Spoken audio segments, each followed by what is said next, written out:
I'm Chanel Daya. I'm 18 years old. I fight out of Team Underground and the Knowsley Academy, and my record is 2-0. My brother used to do a bit of fighting, and he used to always come home with trophies and belts. And one day I just said that I wanted a piece of that as well. So I think everyone in my gym inspires me in different ways because everyone achieved a lot. Some of them are world champions, pro athletes, so all of them inspires me. I've been doing stand-up for 8 years, but I've only been doing grappling for about 8 months. So that's like my weakest point. So I've been doing a lot of grappling, BJJ, wrestling, because I know my opponents will be trying to aim to take me down. I aim to finish every single opponent that I get in the ring because I don't like leaving it to the judges' decision. So I aim to finish every single opponent and injure them, hurt them, stop them.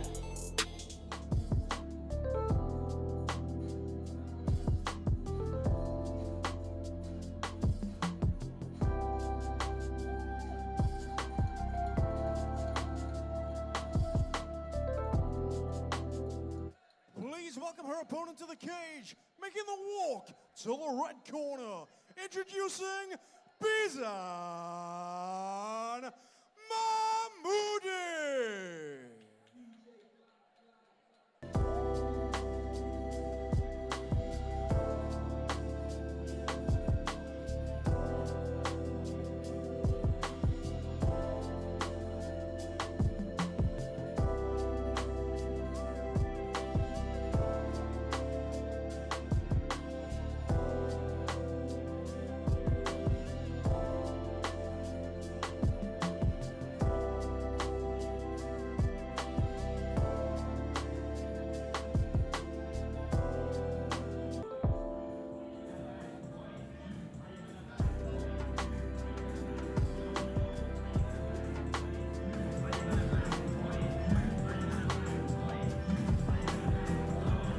Mammootty from All Stars MMA, also in the black two-piece. Keep your eye out for the red tape. Now, what's interesting is the last time we saw Daya out, she was extremely aggressive. She was moving forward and throwing combinations. And it's quite possible that Mammootty saw that fight, and she's instantly shot in on a single leg. Now she's working for the other leg. Banging her corner. She's working hard for that. Was looking for the double, then like to reach down for the ankle pick, but Dyer doing well and trying to force her off. And Dyer is the much taller fighter. Yeah.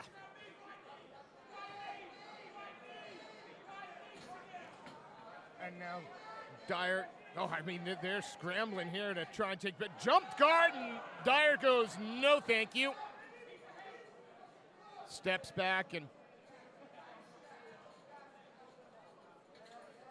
yeah, the shorter fighter doing everything she can to try and get in and close that distance. And if Dyer can maintain it, it is a marked advantage. So we've seen it in the past. Dyer is really good at fighting at her range, which is very long. She throws a nice long jab, and she's really strong with the leg kicks. And if you're a Mammootty now, you've tried the takedown, you've tried to work against the cage. You go back to that well? Is that? It's either go back to that well or be on the end of her punches. So I'm going to think to go back to that well. And as she says that, she tries to get in on the single.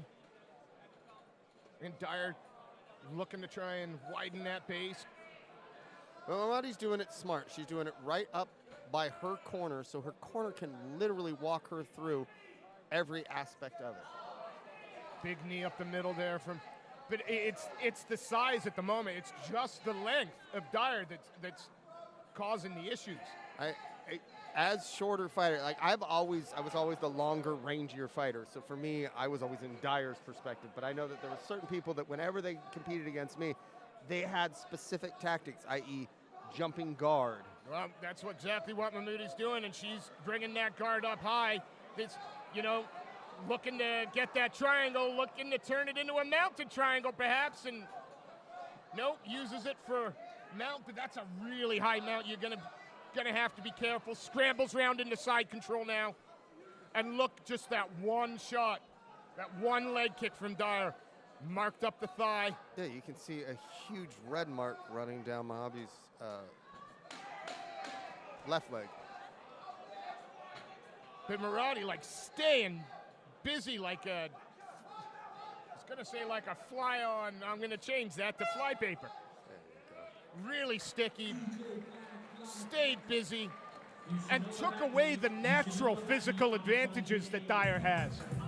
Now, there's a lot that can go into that thinking behind it, because for Daya, she's now got to make sure that her footwork is going to allow for her to use her range.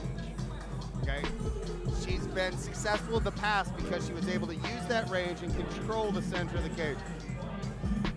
Let's be honest, Mammootty is just looking to close the distance, get up against the cage, and work for a body lock, double leg, or single leg to get the takedown. Yeah, it's obvious that she wants this fight on the ground. She's comfortable there.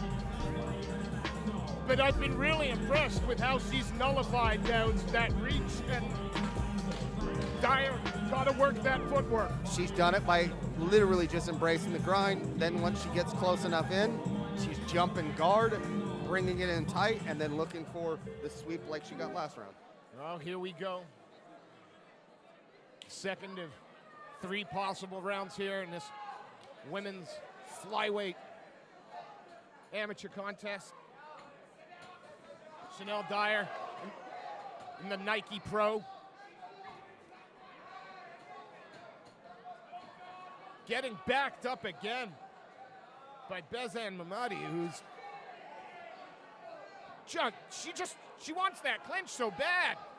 Dyer trying to step over, didn't happen. Oh, nice she got the roll through into kind of an inverted mount. Oh. But on the ankle pick to try and bring her to the ground. It's a brilliant game plan when you're going up against somebody who has a distinct reach advantage on you. Don't give them a chance to use it. Yeah, you might have 6 inches of reach, but on the ground when your back's to it, it doesn't mean anything. Knee on belly now. Couple of little shots. Oh, grab, pulling down the head. And just continuing to walk forward. 0 F's given. Yeah, it really has that kind of attitude where she's willing to take whatever she'll get thrown at her in order to close the distance. She's continuing to work up, which is smart because she's learned it now. She's figured out that because she's so short, she's got to lift that leg up onto her hip, get it up on the hip, and then work that single. Daya was easily able to just hip over on the last exchange, and now she's standing with a somewhat wide base, but when she's that much taller, she doesn't really have to have that wide of a base. No, and once Burndy's back is to the cage. But if I'm in Dyer's corner, I'm telling her to just push off, get free, annihilate that front lead leg. Like, this is the fight that Mammootty wants. Absolutely, although she's defending at the moment. But it's that forward pressure, and you swing close. She ate a shot there that slowed her down for a moment. A labored front kick there, but in on again. Under the hip, gets the hands locked, is trying to lift her opponent up, but Daya able to get that wide base, posted out. It's tough when your opponent is that tall and you're so low on the knees, you're not able to actually create the force necessary unless you do straight lift up and put them on your shoulder. And I don't know if Mammootty has the strength to be able to get her hips that low. As you can see, a little bit grab on the cage twice. Yeah, but again, this is all pressure from the young lady fighting out of the red corner. Kind of pulled guard. Too little, too late. Okay, well, this is kind of a jacked up song.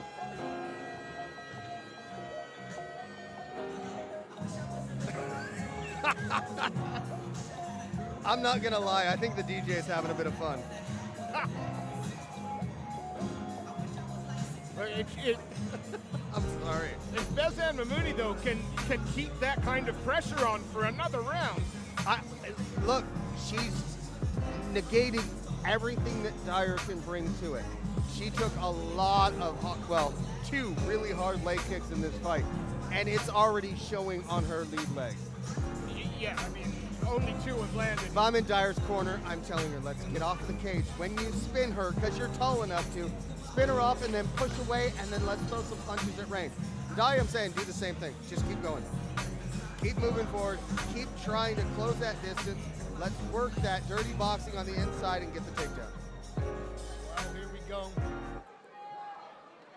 Final round here. Chanel Dyer in the Nike Pro gear, blue tape, taking on Behzad Mammootty, All Stars MMA.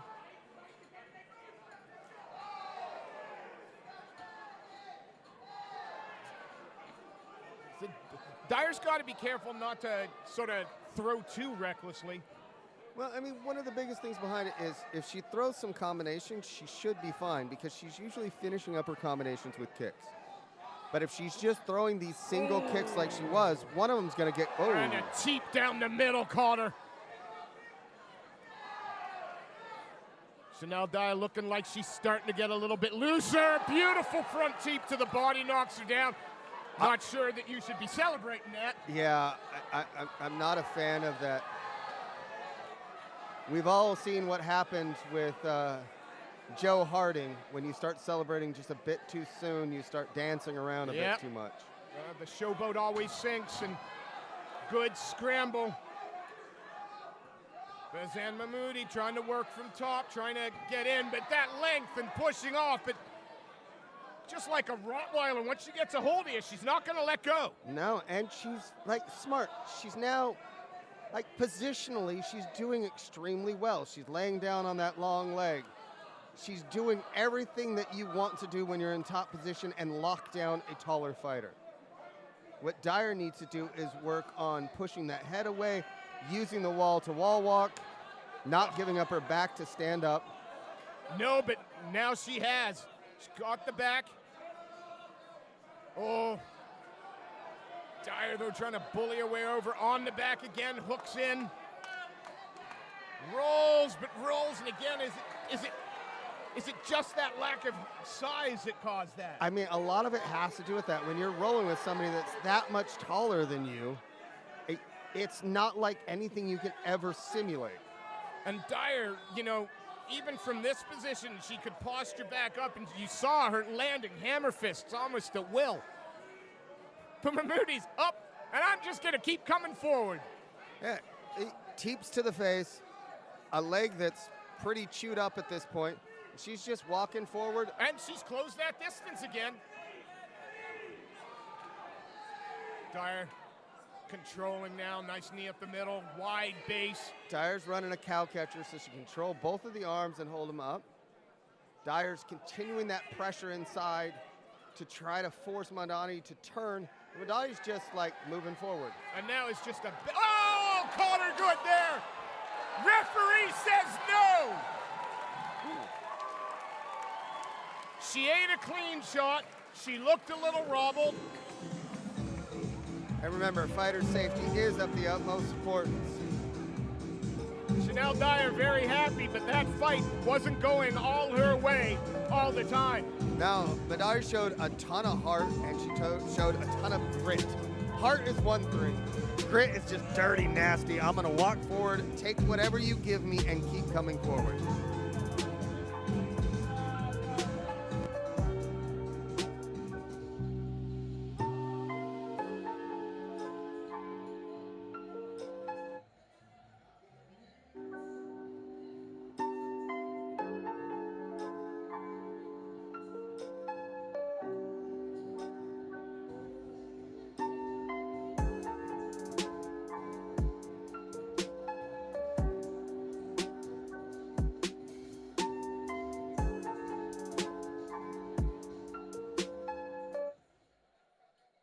Ladies and gentlemen, your referee has called a stop to this bout at 2 minutes and 51 seconds of round number 3, declaring your winner by way of TKO in the blue corner, Chanel Daya.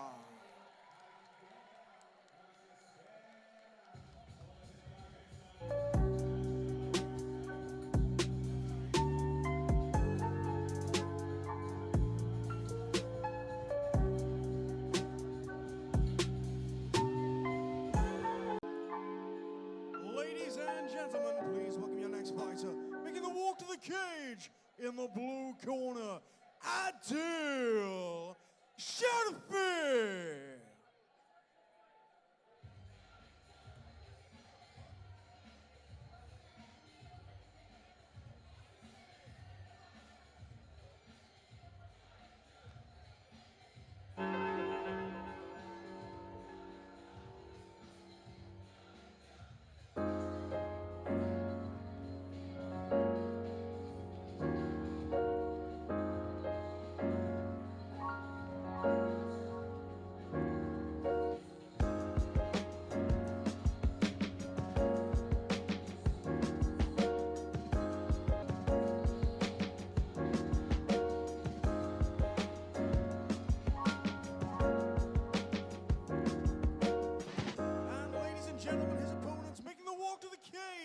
In the red corner, introducing to you,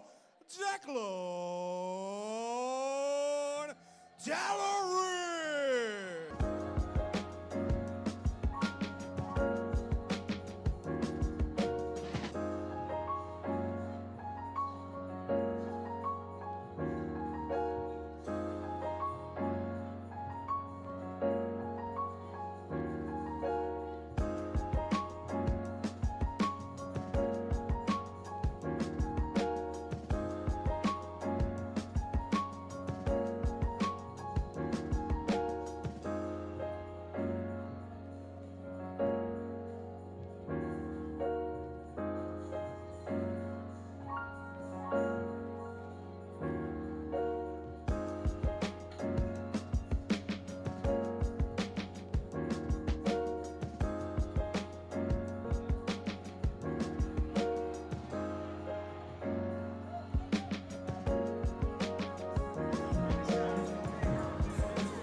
And with the chest tattoo.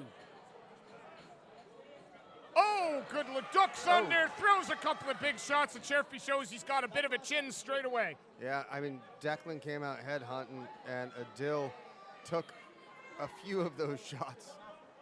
Looking to climb up. Oh. And Declan just kind of manhandles him to get him over to the mat. Steps over into that half guard. As you point out, you'd point out he's in his corner. All he has to do is listen. Yeah, he's got Steve in his corner that's walking him through what he wants him to do next. So everything will be, okay, now I want you to do this. Okay, now I want you to do that. And that is a huge advantage for young fighters when they have somebody who's constantly coaching them, and then you get into the cage and you're able to continue that on. I've said it multiple times already tonight, but if you can get a takedown in your corner, do it. And a beautiful step over there. Got his man pushed up to the cage now. If he can get the posture, you would suspect he's going to look to throw some ground and pound. Yeah, the biggest thing is it's where his back is towards the cage. He's going to end up falling, as we just saw right there.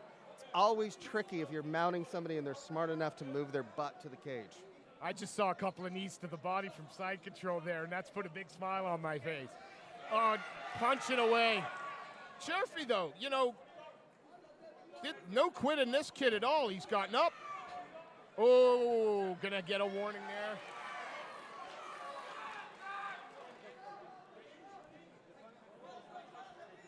Again, working inside the open. He's closed it up now. He was working inside the open guard of Sherfy. Now he's throwing up a triangle. Oh, and he's, is it in? Yeah, his hands are locked.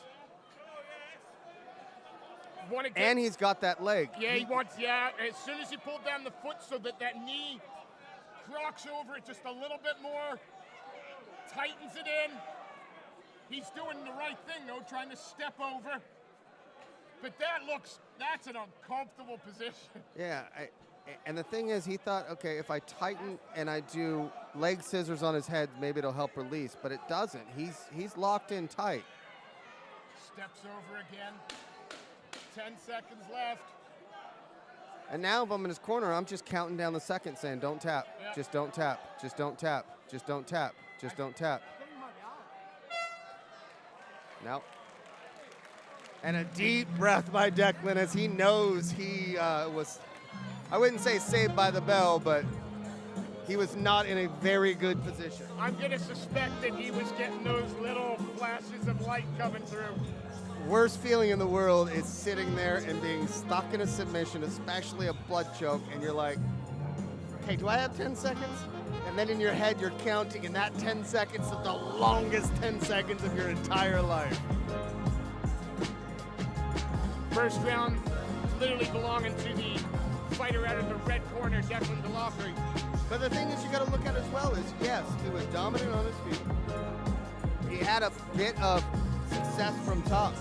But Adil threw up a fantastic submission towards the end of that round and nearly finished it. So if I'm a judge, I'm looking at that and I'm weighing who was closer to finishing this fight. And earlier in the round, he wasn't afraid to try and climb up and pull guard a la Paddy Pimblett from some fights ago. Obviously comfortable with his grappling and comfortable on the ground. Yeah. He has long legs and long arms, and he's good at using them in the grappling situations. Starts straight away with a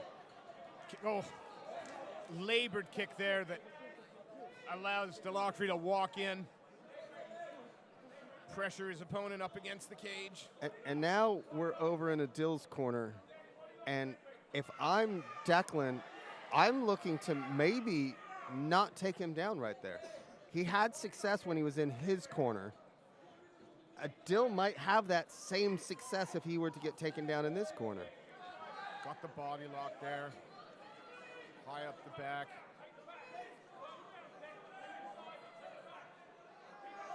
Happy to kind of just control here at the moment. Wait, reaps that leg out. Yeah, I mean, inside, a little bit of dirty boxing. These aren't things that cause a lot of damage, but if you've never actually been against it and he grabs the cage again, that's the second time. Hey, it's only cheating if you get caught, I thought somebody once said. Yeah, Rick. Woo!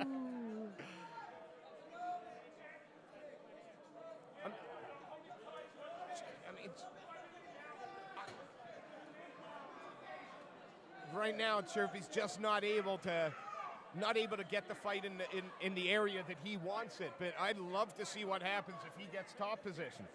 Yeah, and the weird thing is Declan had a lot of success when he was doing this. And again, a bit of war. Nice knee up the middle. They'll cheer for you again. I thought he was threatening to climb up with the mount. With the guard.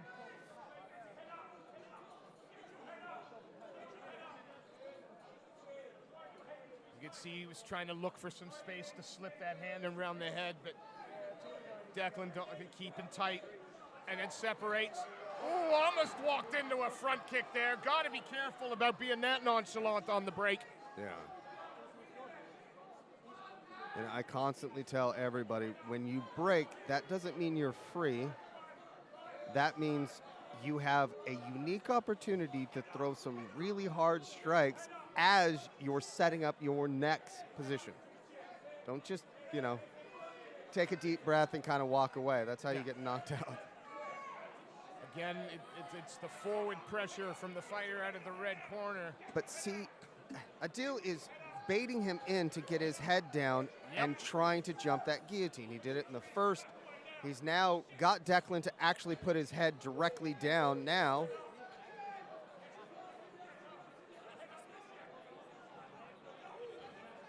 And he's got the arm in guillotine, but it's going to be, I think, not enough time to be able to do anything. You can see that there's a bit of space there. It's not uber tight.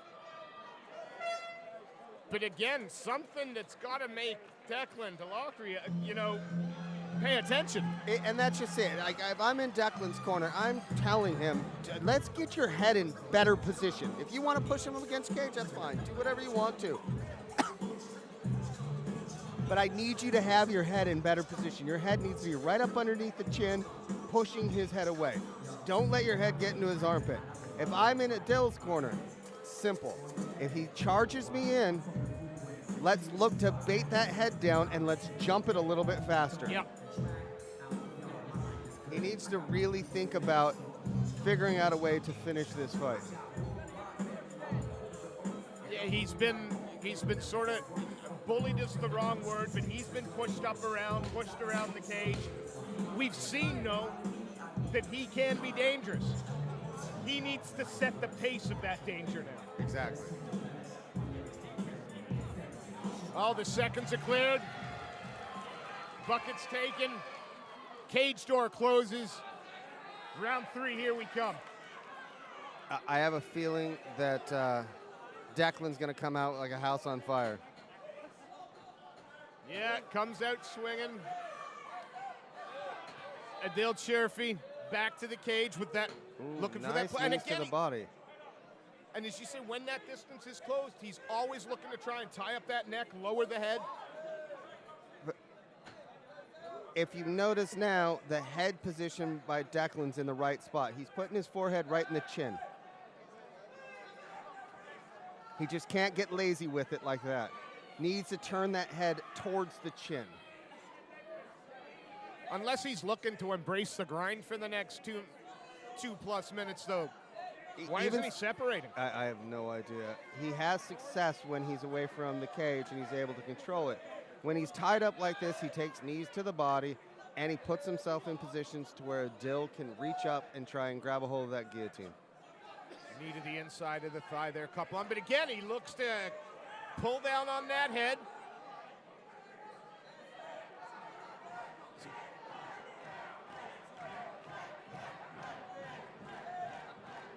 So all the pressure is coming from Declan Goffrey, but right now he's got to be conscious of that neck. And he's being extremely defensive because of where his head's at.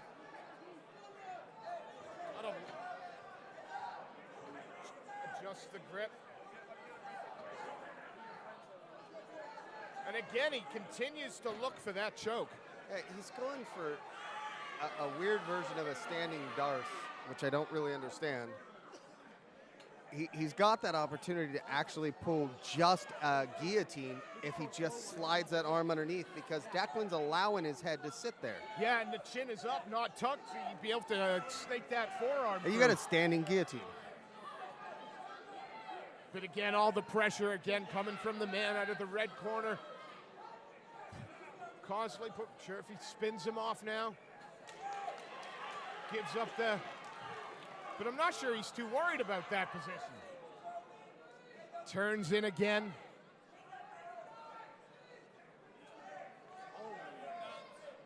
Knee up the middle. Another knee.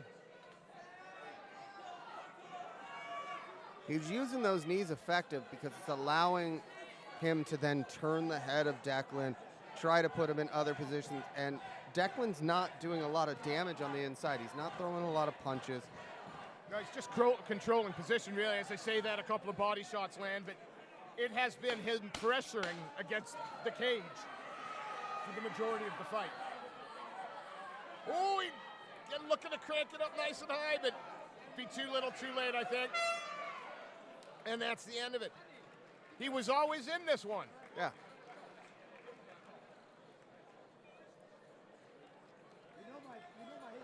Again, want to send a quick shout out to our sponsors, Peak, Reach Your Peak, Fisk Fire Group, Whip Street Motors, and of course, Riva Pizza, wood-fired pizza for any occasion.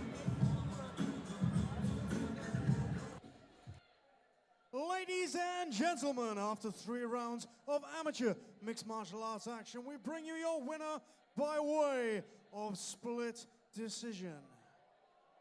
In the red corner, Declan Deloria.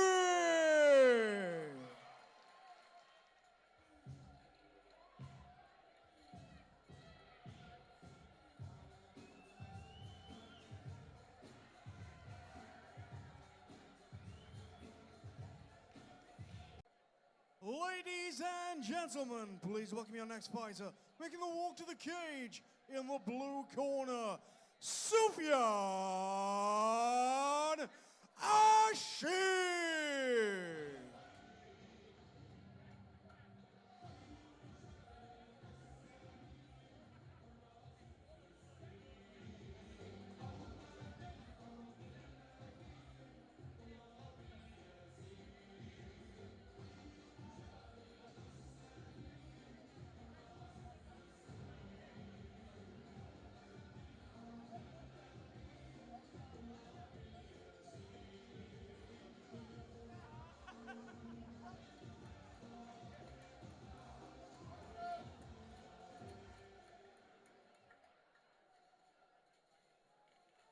Please welcome his opponents, making the walk to the red corner, Sydney Viale.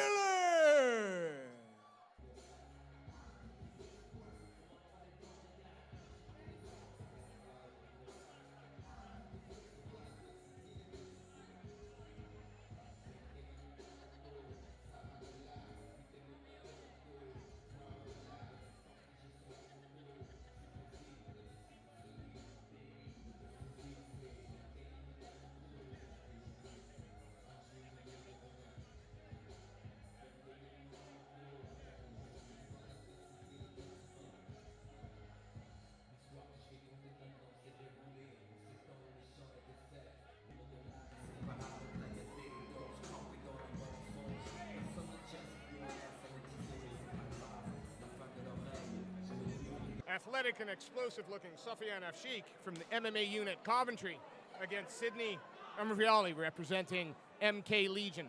Sydney in the yellow shorts lands that inside low kick to start. We've seen Sydney in the past, and he has that really wide karate stance, and his kicks come very, very quickly. Oh, beautiful.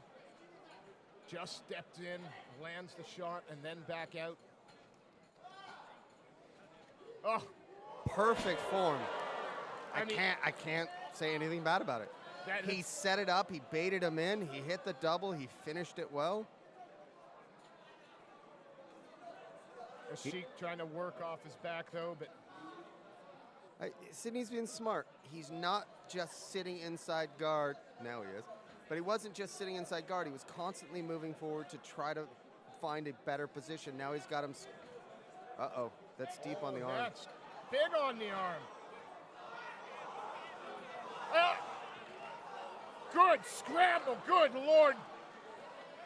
Sydney was in a dangerous position, and he was smart. He stayed calm.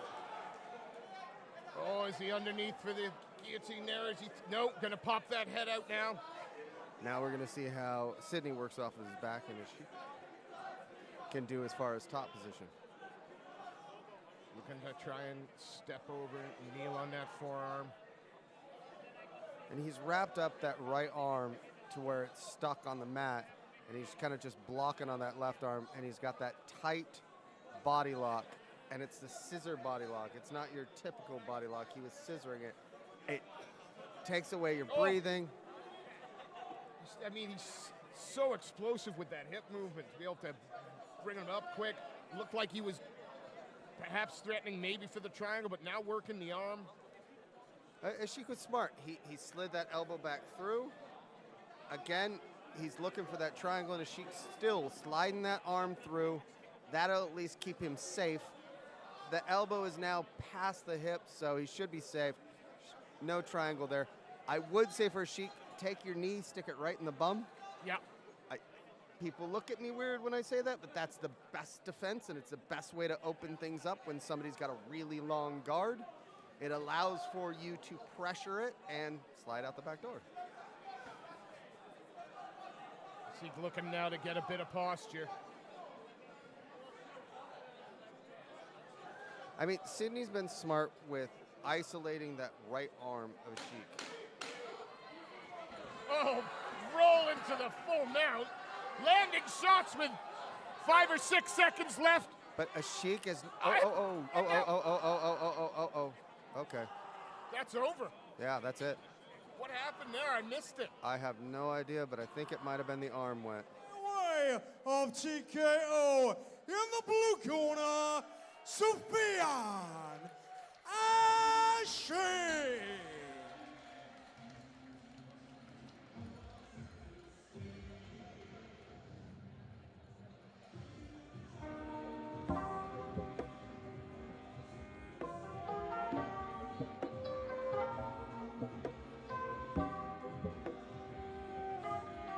In the blue corner, introducing Will Drawit.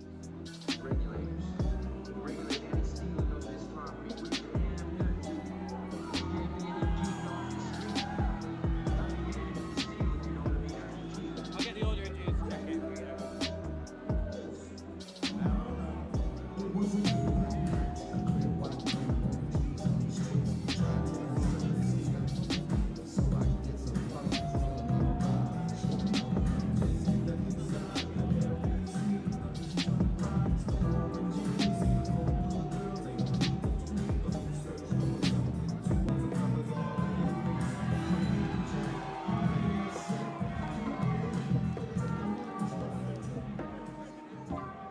Please welcome to the cage, making the walk to the red corner, Yuki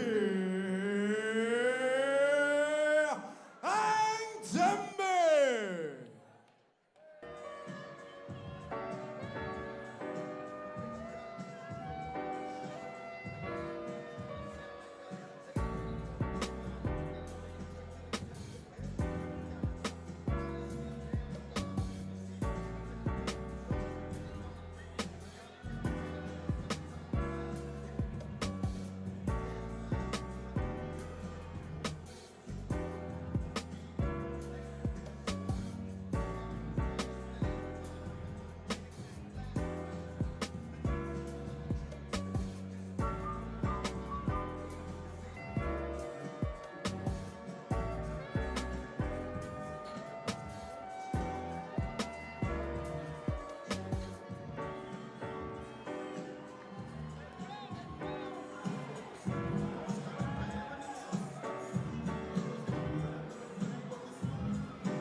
Trunks trimmed with yellow representing Team Underground MMA. Facing Yuki and Danby from GB Top Team, fighting out of the red corner. And he got the wardrobe notice because he's got the red shorts on. Well, he actually read your WhatsApp group message you send to all the fighters before every fight. Never works, but I'm glad to see it did in this occasion. Both these guys peppering each other with shots to start. But Will, it's going really well because what he's doing is he's leading that jab, then he's doubling it up when necessary, so he's not struggling at any time to actually be able to do it. It's not the... Worked in the clinch there briefly, but Danby separates. Drawit holding the center of the cage at the moment. Inside leg kick there. Lots of movement and sort of feints coming out of Danby, but Drawit seems to see them all coming, and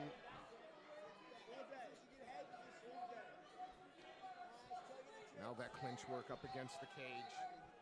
Yuki and Danby trying to turn around to the back. Good defense, good work by Drawit there.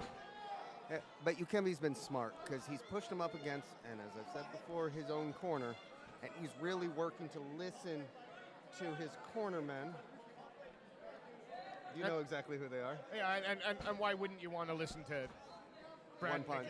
Pickett? Yeah. Is that Ashley as well? Is that Mr. Yes, Grimshaw in the corner? Yes. You know, some of London's finest, some of the UK's finest. And what's ended up happening is he's closed the distance. Ashley, as a wrestling background, has been sure to make sure that his head's in the right spot. And Drawit's using his height and a bit of his hips to turn him around now.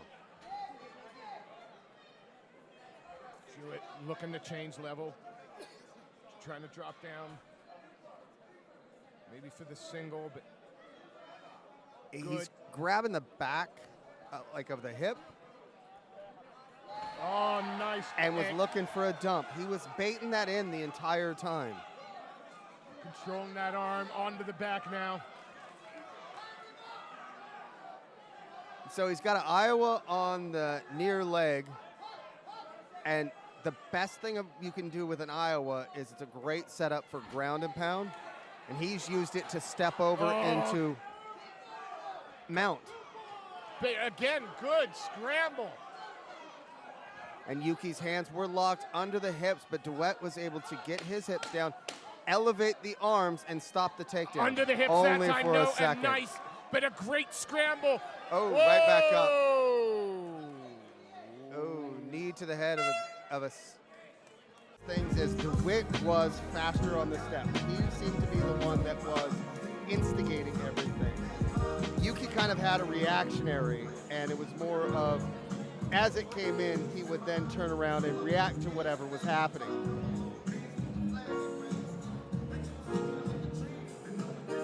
It'd be interesting to see how Drawit comes out in the first, or in the second.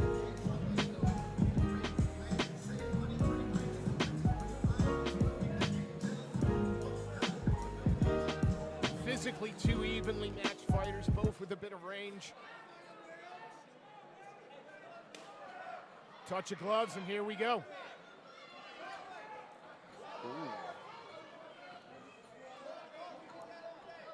With Drawit, everything starts with his jab. If he can get back into that rhythm that he had in the first when he was throwing that jab, he's going to have success to land that right. Oh, that was a nice straight right hand. But Drawit just hooks around the head and lands a couple of shots of his own. So we've got some blood now because I can see it on the back. Oh.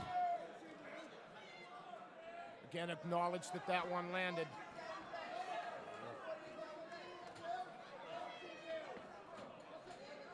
Again, that left like check hook off of the double jab. It's been successful in the first, and then when they closed the distance, he wasn't able to land it. But now he's going back to the jab. Both fighters maybe looking to try and initiate the clinch. And but if I'm Drawit, if I'm in his corner, I'm screaming at him, don't clinch. oh, caught him there. But in up against the cage now. And Danby trying to get that body lock perhaps. Knee to the inside. See, Yuki's using really good head placement, and what he's doing is he's controlling this area. Those pitter-patter punches, they're annoying and everything else, but as long as you keep your head in that right position, get your hips underneath you, you can lift and dump from here. A nice little right hand there. Ooh, nice knee up the inside. Again. Yeah, and look to separate. Ooh.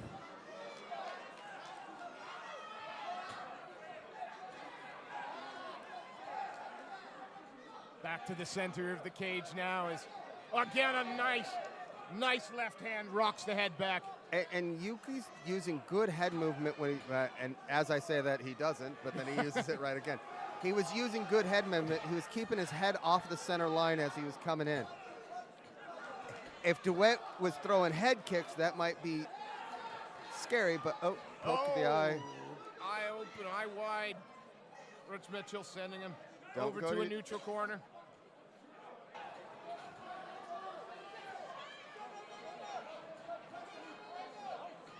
Only 15 or so seconds left in this round, and Danby is walking forward. They're both now throwing from the hip and with a lot of force behind it. 10 seconds left. Big body shot, and then follows it up with that nice right hand. Nice body shot into the clinch. Drawit needs to start peppering that jab. I said it before, but it works. He's had his most success in this fight by using that jab and then setting up kicks off of it, that counter left hook off of it. Yuki, shockingly, is when he's being more passive in the striking, he's able to land more. as Drawit comes in, that's when Yuki's landing more of the punches. He's got a very counter-puncher style, and it's effective, but when he's the aggressor, he's getting hit.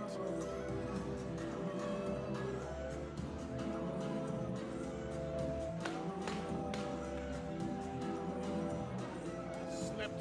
God, no replay there. You looked as he slipped and then landed. But I think there's all to play for in this one.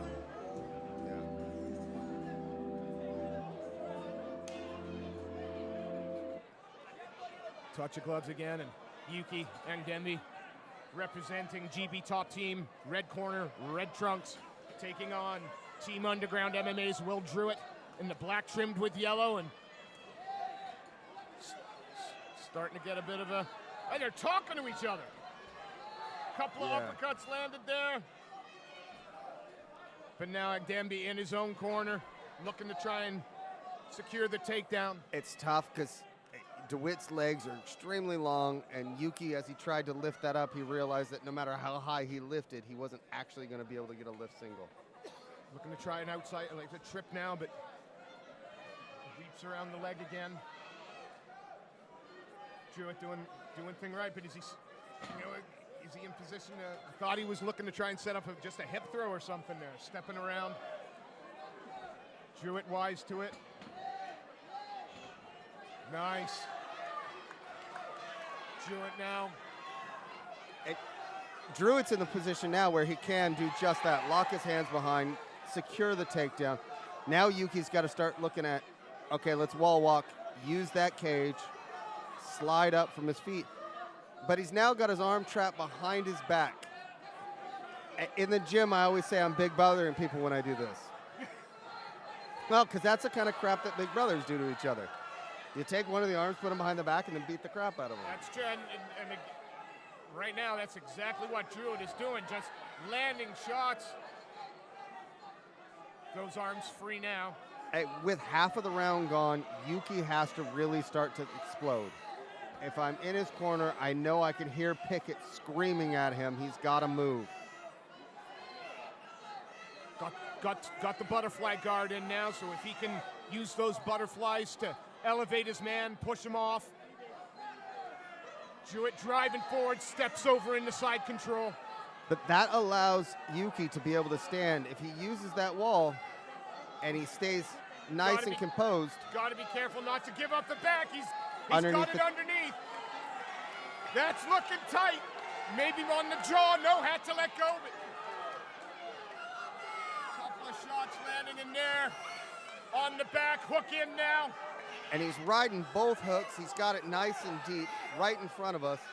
He's not even trying to go under the chin. No, just happy to control and land shots. Up from underneath the middle. He's riding high, though. If Yuki were to get his butt as high as possible, he'd be able to get him to pop off. I think Yuki, though, I think he's a little bit tired, and we want to see him push up. There he is. No quitting either of them.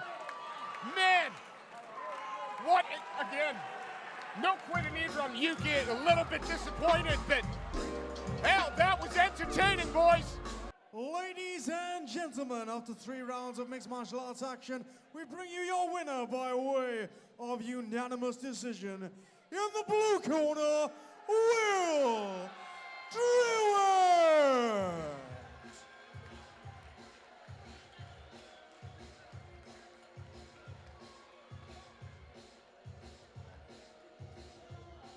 To the blue corner, Noah Land.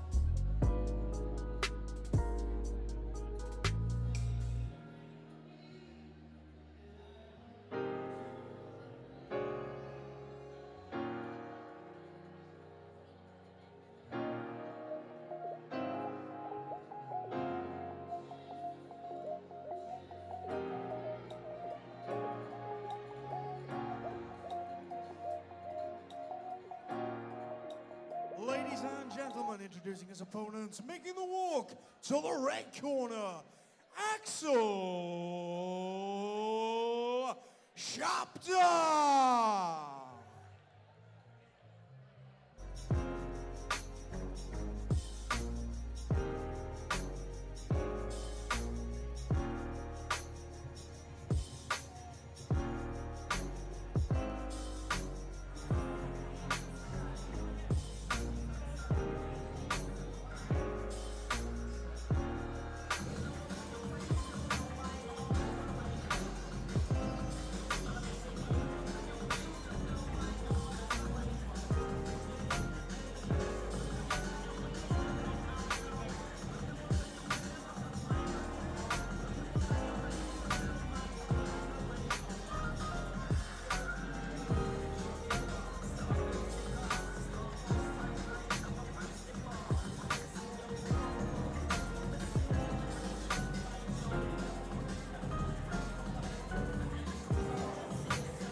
Referee just doing the final fighter check here. Cage is getting ready to clear for this amateur welterweight competition. Fighting out of the blue corner in the black compression shorts, Noah Landis representing the MMA clinic as he takes on Axel Japande. Fighting out of the red corner in the black trunks, the wicked trunks trimmed with white. And again, heavy leg kicks to start. Yeah, and Axel's got a really nice jab. He throws it long. He uses his reach well when he throws it. I'd love to see him double it up in this fight. I think it'd be extremely effective. But if he uses that jab, he'll be able to set up the rest of his kicks and other punches. Inside leg kick landing there. And then he goes up high. Spinning wheel kick to the body there.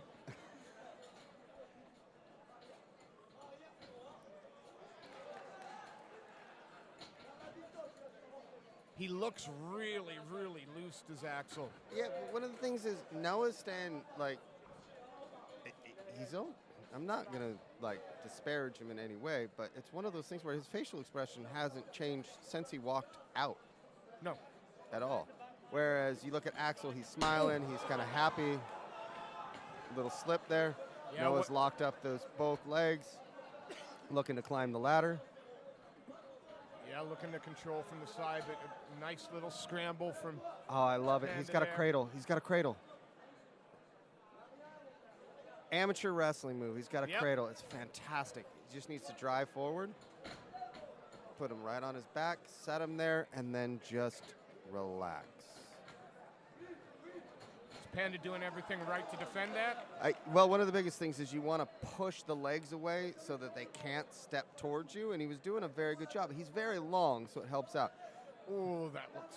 But Noah's put it in the right spot. When you have a cradle in MMA, it's perfect if you can push him up against the cage and get to that good position. Should be looking to step over and wrap the legs with your legs. It makes for a very dominant position, but...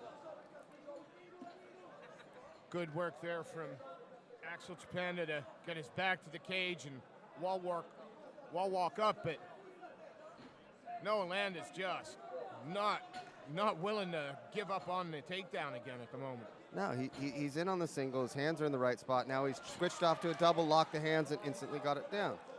Fundamentally, his wrestling is very sound. And Axel doing the right thing there. That head pressure allowed him to get up a little bit. Yep. Oh. Axel's biggest thing is he needs to get his butt back off the cage because when he's out at distance, he's extremely effective. Straight left hand there lands from Axel. 10 seconds left. Looking to try and just a little step behind trip. Good hips by Noah.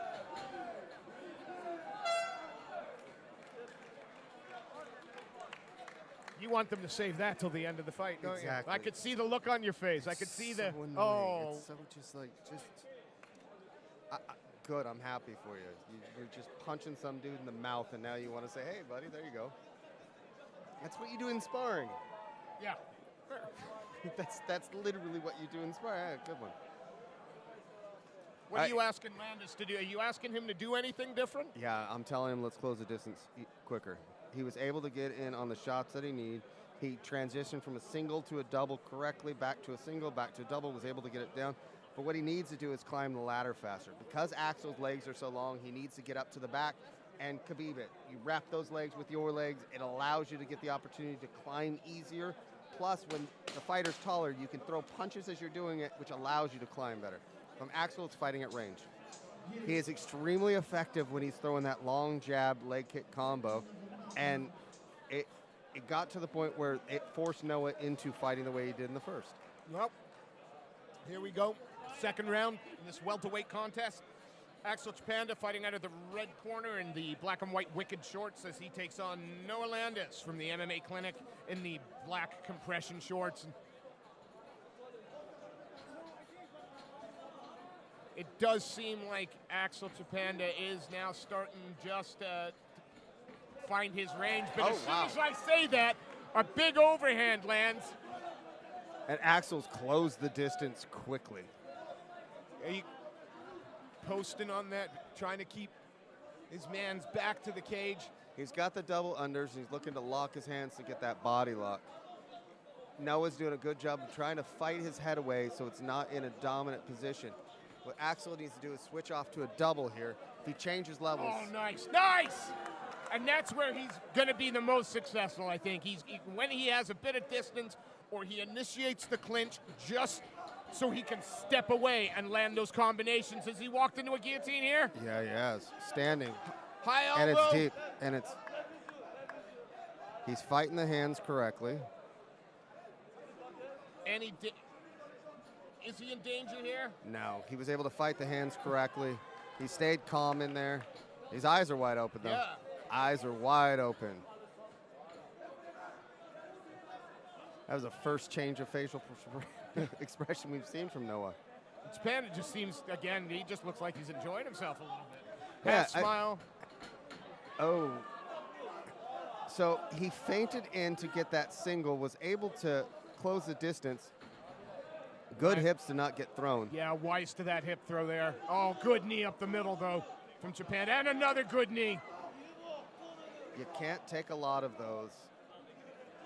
Now Axel looking to try and control the head as well. And he's got that deep wizard that's holding that arm up.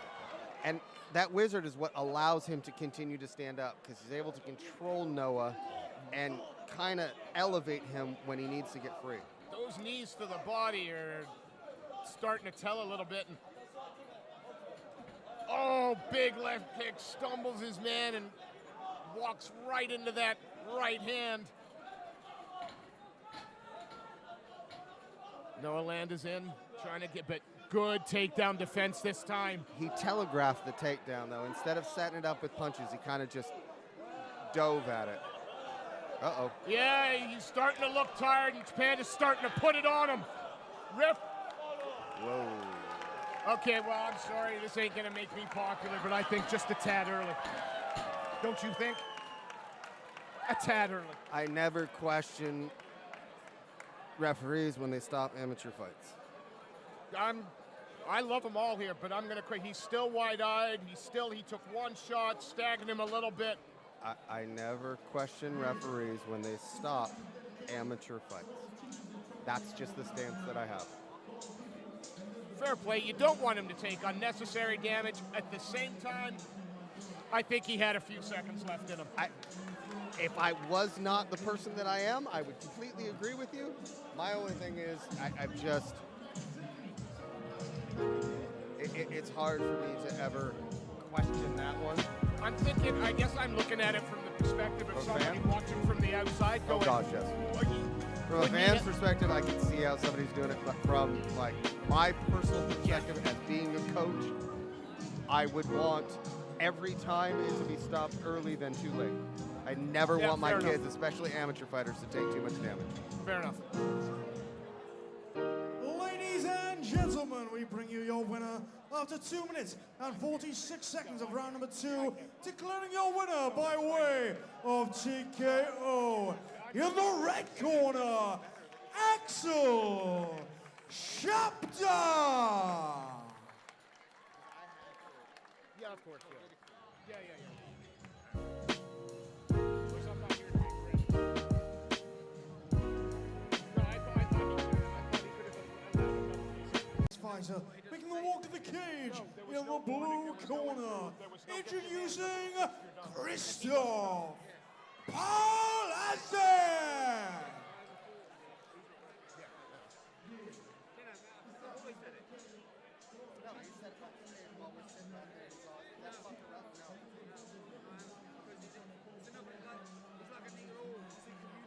Yeah. Step in. Neil's getting better at that. Yeah, he wanted. He's been doing it for 15 Yeah, years. but now he's because I work a lot of shows that he's at now, and he's getting better. Yeah. No, you got to talk to him. Never more news to go. Yeah. And then you think what's happened. And then yeah. That was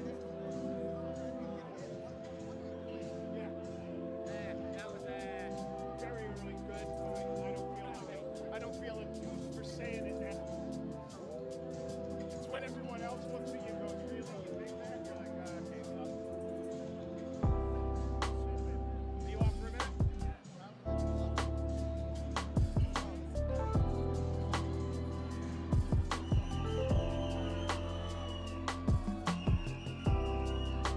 I like this fight. Ladies and gentlemen, please welcome his opponent making the walk to the red corner, Sudhir.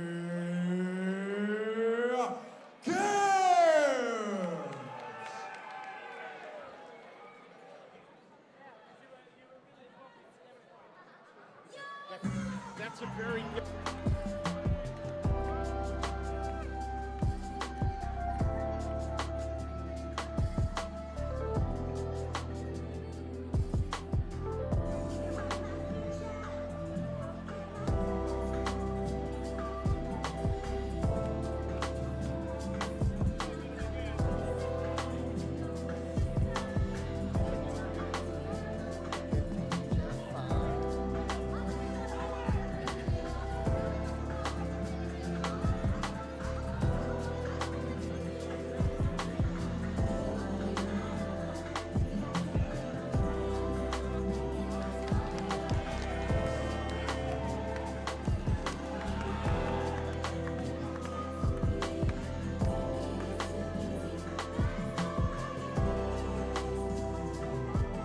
First of the two, as if there was going to be more than two twins, but the first of the twins to step in the cage today, and the blue corner representing Dragon's Lair, Christoph Paulcheck, as he takes on Elite CC's Tommy Gibbs in the Impact shorts, fighting out of the red corner.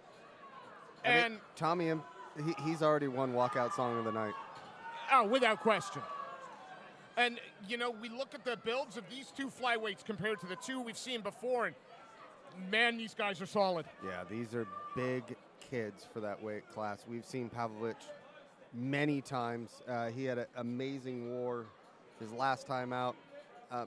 Looking forward to see how much he's grown since the last time we've seen him on the Cage Warriors card. Showing a degree of patience that we perhaps didn't see in his debut first couple of fights, but Paulcheck growing in stature with every fight. Yeah. Big leg kick. Nice shot to the body, but then went head hunting. Yeah, and a beautiful duck under into the body lock.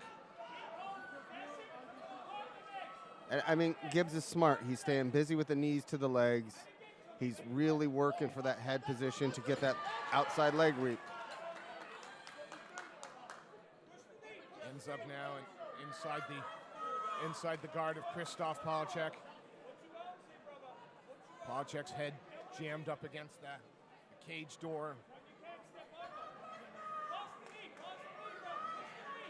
A busy guard though. He keeps trying to put in the butterflies, or brings it up, and now he's looking to bring it up high. certainly keeping Gibbs honest in top position. Yeah, Gibb hasn't been able to actually rain down any offense because he's been too busy trying to hold Pavlovich down. Polishak still working within that closed guard, opens it up again. I mean, for Gibbs, you don't want to leave one of your hands behind, but one of the biggest things is you do want to start to really use this advantage that you have, and that's by, laying down some strikes. As it is now, he's kind of following. He's doing a great job, though. And again, those knees. I love that. I'm a huge fan of if you can use knees, use them. Amen, brother. Give me the knee to the body from side control all day, every day, but in this position too, because it's chopping your man down. And it's not just annoying, it gets painful.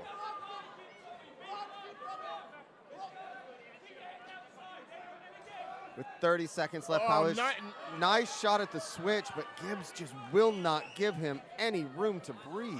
Gibbs staying really, really sticky. Not doing a lot of damage, but certainly doing all the control. Paulcheck working hard, but it's working hard to avoid the takedown, working hard to avoid the... Kristoff with a nice little chin reap to change positions, and then he starts throwing punches. And there's a difference between, if you see the two guys, there's a difference at how each one of them controls the cage. Okay, when Gibbs has got the control, it's control. He's good head position, real pressure. And then we saw with Kristoff, as soon as he had his back off the cage, it was attack, attack, attack, attack. All right, we've seen Kristoff Paulcheck here at the Cage Warriors Academy Southeast a number of times. As a matter of fact, almost all of his fights have been at this venue. I believe they have. I think this, so no stranger to us here. Always in the fight until finish. So I'm going to be really interested to see if Tommy Gibbs can maintain that kind of control over 3 rounds. And one of the biggest things is, if I'm in Tommy's corner, I'm telling him, let's go back to it. Let's drill him up against the cage. Let's get those takedowns and bring it down. If I'm in Kristoff's corner, I'm screaming at him, hey, we need to fight at our range. I want you throwing long jabs. If you're going to throw that leg kick, set it up with punches. Don't just let it out there to where he can grab a hold of it. And Kristoff Paulcheck fighting out of the blue corner, the Pitbull shorts. He's taking on Tommy Gibbs from Elite TC. The Impact, gray, white, and black shorts. It was a round of control from Gibbs, round 1. We'll see if Paulcheck can do something different in this round. Still not afraid to bring those kicks up high. No, I mean, he set it up, though. It wasn't just, I'm going to throw that kick and let it lazily hang up there. He set it quick, brought it back quick, and then followed up with a stiff jab to try and keep Gibbs honest. Gibbs right now controlling the center of the cage. Paulcheck comes forward, but Gibbs just steps back easily. Ooh. Horrible low kick there. Yeah, and I think it was partially checked, because if you look at Kristoff, he's kind of stepped back and grimaced a bit. I love him going to the body. He's going high, and then he's going low, and that body keeps landing. Oh, I mean, he threw that low kick with intention. Yeah. And if you've noticed now, he's taken over that kind of control of the center of the cage. Yep. And he was setting the pace, but, bull rushing in like that. Exactly. He got a little bit too reckless with his striking. And now Gibbs looking to try and work all the way around to the back. Paulcheck has to keep that wide. Ooh. Again, just tried to. He didn't grab the cage. He kept his hand up. That body lock. Okay, there he grabbed the cage. Drags his man down to the ground. Kristoff's landed in a potential arm triangle. Yep. Okay, he's answering the phone, but it's tight. It's very tight. He's turning. He's doing everything right, but he's giving up his back in the process. Yeah, but he's in a terrible position, but he didn't tap. He didn't. Yeah, he improved from an even worse position. Yeah, from the frying pan into the frying pan next door. Yeah. But he's doing a really good job of keeping wrist control of one of the hands, protecting his head, and he's constantly moving. He's not just sitting there and allowing Gibbs to get comfortable, to get set. Now, I thought for a moment Gibbs had got that forearm underneath the chin, but No, Christoph was smart. He just reached up and he grabbed a hold of that wrist to control it, make sure that he's not in a precarious situation. again, Paulcheck refuses to accept the bad position, always works to try and get out of it. Yeah, he's doing everything correct from being in these positions to where he's not putting himself to where he can take either more damage or get set up into some sort of submission. 3 minutes left to go, and I got to tell you, I've thoroughly enjoyed this one so far. Yeah, it's been fun. I mean, Gibbs has been able to, when he's on the short end, as we see in the replay, if his striking isn't work, he's smart enough to, he's got the fight IQ. That's what I was trying to say. To close the distance, duck under, push him up against cage, and then get the takedown. Well, we're going to have a third and final round here in this amateur flyweight competition here at Cage Warriors Academy Southeast, BC MMA. Christoph Polishak fighting out of the blue corner in the Pitbull West Coast shorts trimmed with red. Christoph has been now verbally warned about grabbing the cage. He grabbed the cage twice in that last round on the way down. And in between the rounds, he was verbally warned that if it happens again, he's going to lose the point. When did he? Right as he was walking back, because I was paying attention to what he said. But when did he grab the cage? Right here in front of us. Did he? Twice. Yeah. I missed that. Yeah. All right, cool. Because I watched it and I went, ooh, and then I went, ooh, that's again. But the ref saw. Yeah, again, ref saw referee it on both it. times. Well done. One would really think, sitting 2 feet from where it happened, I should probably see this sort of thing, but it's all on Paulcheck, I think, this round now. Yeah, Christoph has to be the aggressor. The biggest thing is Gibbs just needs to control where it's at. If he starts to get to the point where it's turning into a firefight, close the distance, push him up against the cage. Paulcheck needs to, I wouldn't say swing for the fences, but he needs to put his combinations together. He needs to set up his striking, and he's got to be aggressive. Yeah, he can't be a counter striker here. He needs to be pushing forward. Yeah, he's I wouldn't say wasted 45 seconds, but he's wasted 45 seconds. Yeah. And again, just like in the second round, whichever fighter is pushing forward. Nice scramble to try and get out, but Gibbs relentless on that single leg. Christoph strong with the defense here. Gibbs driving. And this is where you see a huge difference between amateur and pro MMA. In pro MMA, you're throwing elbows, and you can knock people out from this position. That's right. Whereas in amateur, you really have to fight for it to defend this position. Well, Paulcheck defended well, hasn't put his back to the canvas, turns Gibbs back to the cage now. Minute and 20 seconds-ish left to go. And if I'm in his corner, I'm telling him, turn again, and then let's separate. Let's get back to striking. Let's fight at our range. Oh, I tried sort of a bulldog Head and arm headlock throw. takeover, but Gibbs slipped out of that, and now Gibbs. Relentless with his takedown. Once he gets a hold of him. Yeah, it's going to be pressure. Paulcheck needs to disengage. Yeah. What Christoph needs to do is he needs to lock his hands, drop his hips, and turn. Oh, wow, it's as if he heard me. Well, we're not that far away. Maybe he did. But it's a case this isn't going to, even this grappling isn't going to win you the fight. It'll win you the round, but not the fight. So what I would do is I would be breaking free, and I'd get back to my strong suit, which is the striking. Let's throw some punches. Let's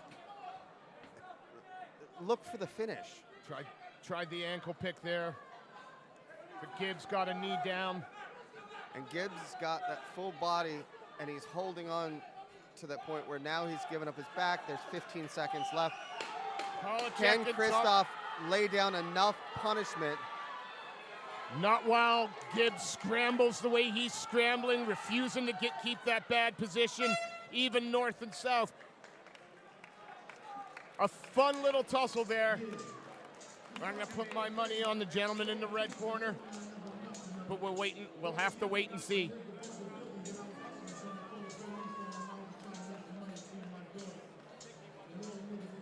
I don't think Christoph Paulcheck knows what it is to be in a boring fight. No, I'm almost positive both him and his brother were just like, oh, okay, so fights need to be exciting and fun and constantly moving. I'm always happy when I see their names on the card. Amen. While we wait for the decision, we give a quick shout out to Whip Street Motors, Scrap Metal, and Vehicle Recyclers. Fisk Fire Group. See, I'm gonna give a shout out to Riva, Wood-Fired Pizzas, Wood-Fired Pizza for any occasion. And of course, Peak, reach your peak. Head over to rypofficial.com.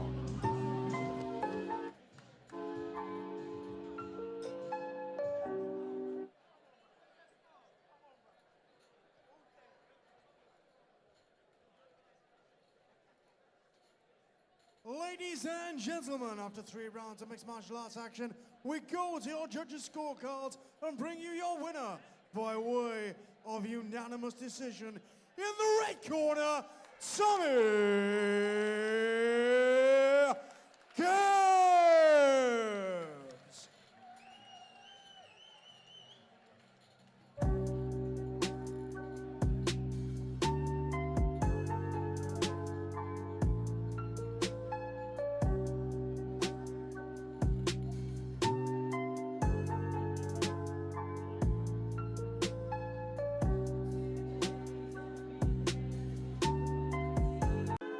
Ladies and gentlemen, please welcome your next fighter, making the walk to the cage in the blue corner, Erica Vorozhova.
Ladies and gentlemen, please welcome our opponents making the walk to the red corner, Hannah Ingram.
Well, we're rolling along here with a amateur women's bantamweight bout. Erica Forgebova fighting out of the blue corner. The black shorts, gray top, taking on BKK's Hannah Ingram in the all black, and they start trading in the center straight away. Now, this is Hannah's first fight under the BKK banner. A Cage Warriors Academy Southeast vet, though, Hannah Ingram. I'm sure we've seen her before We a have number seen of her times. a couple times before, so. Leg kick there from Erica. Again, Erica fighting out of the blue corner, the gray Nike shirt, as Ingram throws a couple and then dances back. And oh! Hannah took that spinning and just kept walking forward. Okay, we're gonna stand and bang here, gentlemen. Yeah. Little inside leg kick there from Hannah, but Erica throwing with some power and intention, but she turns her head occasionally when those shots come in. That's dangerous. Yeah. The biggest thing is Erica's reaching. So when she's coming in to close the distance, she's reaching instead of allowing her punches like that to actually get her to come in. Oh. Hannah needs to. Hannah in on the clinch now, trying to bully her, but nope. Circles back out and takes the center of the cage.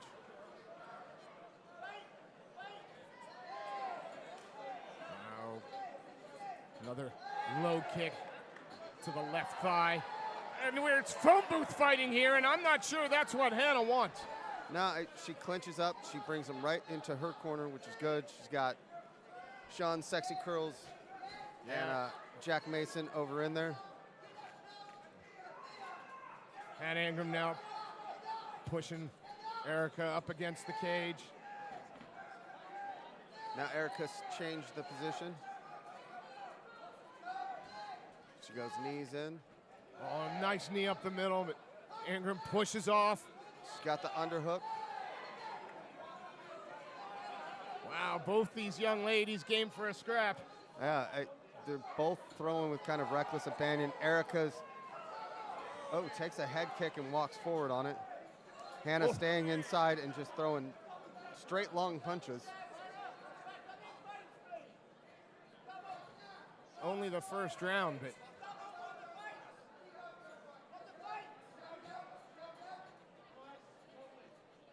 beautiful look, straight left, just rocks the head of Hannah Ingram back, and then a cross.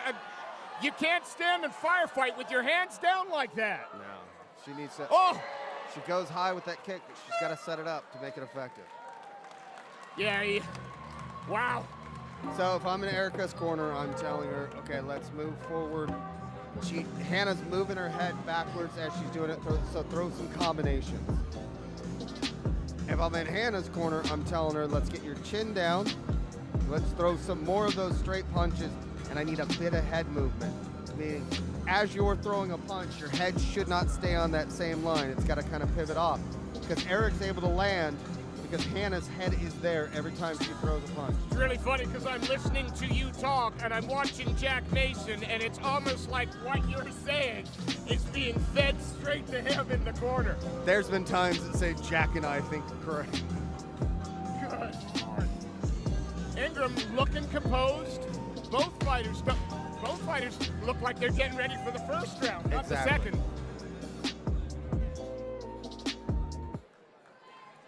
So Erica Forgebova from Team Underground, the gray shorts, the black top, the gray top, taking on Hannah Ingram, fighting out of the red corner, all in black. An interesting first round. Yeah, I mean, Ingram had success when she was moving forward. She was able to land at will.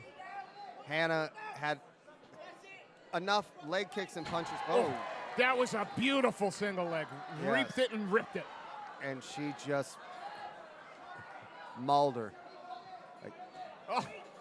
Nice hips by Hannah. Great hips by Hannah, but Erica flattened out.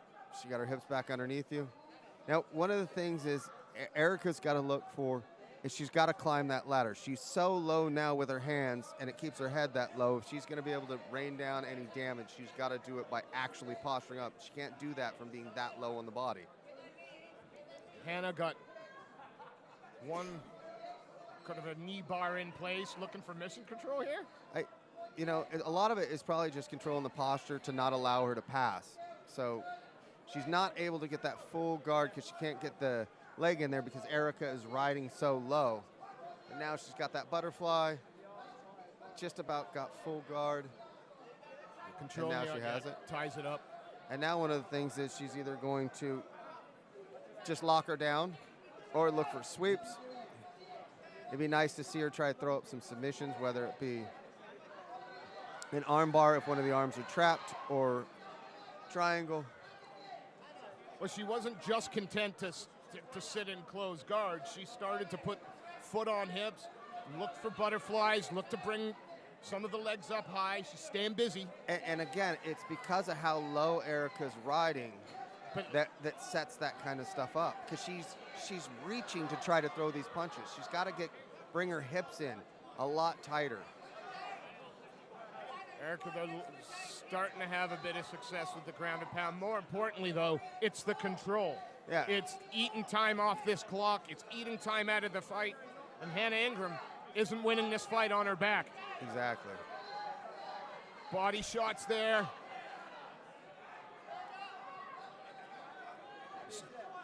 Clamp. Kind of sitting in that half guard. And she was trying to overstep the arm so that she could posture up and throw these punches. Yeah, more coming in. Hannah's now, come on. Hannah's taking shots, but she's refusing to quit. And I gotta be honest, I hate to say it, where's the consistency here? Yeah, But I'm pleased. This is the right call. Let's keep it going. Nothing concussive. Knees to the body, there's your happiness. Thank you very much, Yeah, Erica. are you happy? Very Are you happy, happy? and it's gonna finish it with knees to the body. That fighter was given a chance to improve position, given ample time, couldn't. That's the kind of stoppage I want in amateur MMA. Yeah, she was giving every opportunity to improve her position. Doctor's in taking a look. A fun little fight there. Erica Vorjavan, Hannah Ingram, but Erica with the knees to the body, which officially makes her one of my favorites. Let's turn it over to our MC for the evening, and he will make this result official, but not until I thank Riva Wood-Fired Pizzas, Whip Street Motors, Peak, and last but not least, Fisk Fire Group.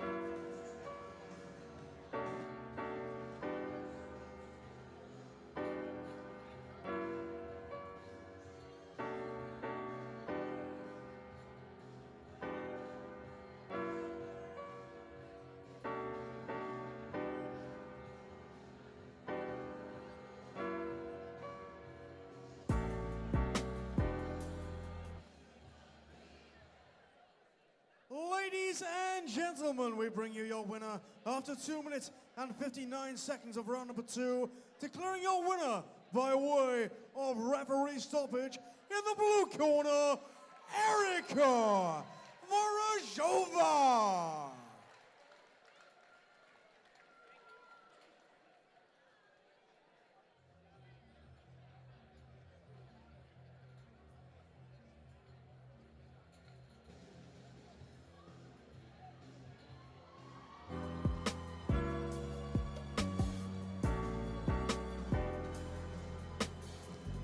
Ladies and gentlemen, please welcome your next fighter, making the walk to the cage in the blue corner, Steve Riformato.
gentlemen, please welcome his opponent, making the walk to the cage in the red corner, Adil.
We're already starting this one off with bad blood.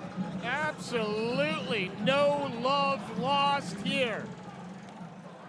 We've got Steve Rifamato representing Force MMA fighting out of the blue corner in the black trimmed with white wicked shorts as he takes on Khalil Sudhir representing MK Legion. And Steve and Cahill were already getting in each other's face prior to the fight, not realizing that in 40 seconds they would be able to punch each other in the mouth.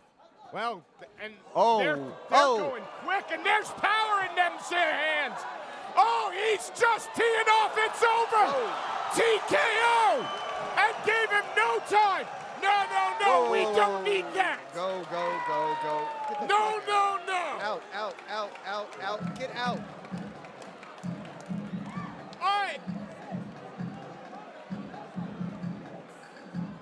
That shouldn't be happening. No, dude, cornermen aren't tough guys. Believe me, I'm a cornerman. I'm not a tough guy. And I gotta tell you, Steve Rifamato, perhaps the only person to have any kind of good spirit at the moment, because he's shaking his head and smiling, going, yeah, okay, you got me. Yeah, whereas Gades and his corner came out a bit too... Yeah, I wouldn't... I'm sorry, I'd be having a word backstage saying that doesn't happen again. Yeah. Believe me, that's one of those things that I will be taking up with management as well, because fighter safety is paramount, and first off, your corner never runs in. I don't care if you have blood. You don't have to shake hands after the fight. Pull whatever you want to. Yeah. But let's just at least settle it inside the cage, because that's why you're in there. Ladies and gentlemen, we bring you your winner after just 27 seconds of the very first round, declaring your winner by way of TKO in the red corner, Khalil Sheik.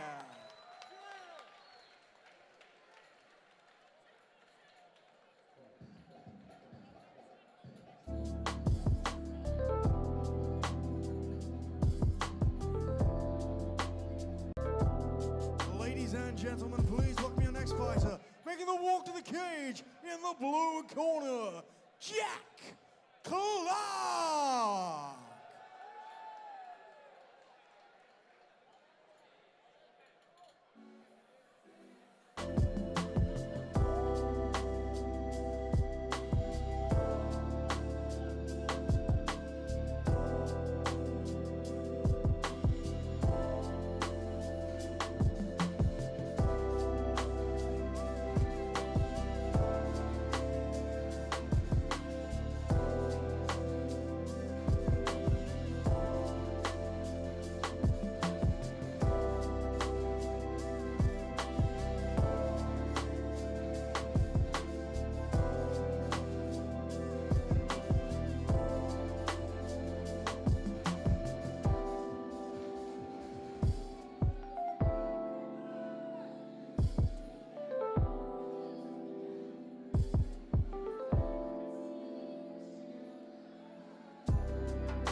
and gentlemen, please welcome, making the walk to the red corner, William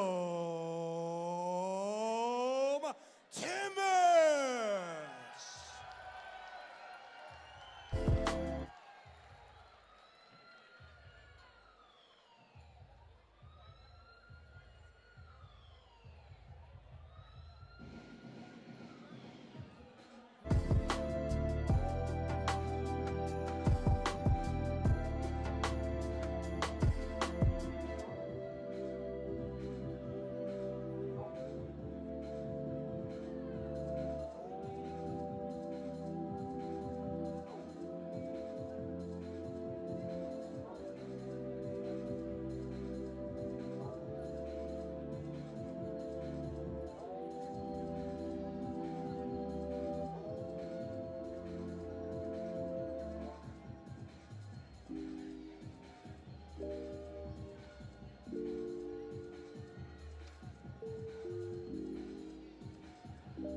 Well, ladies and gentlemen, another bantamweight contest coming your way.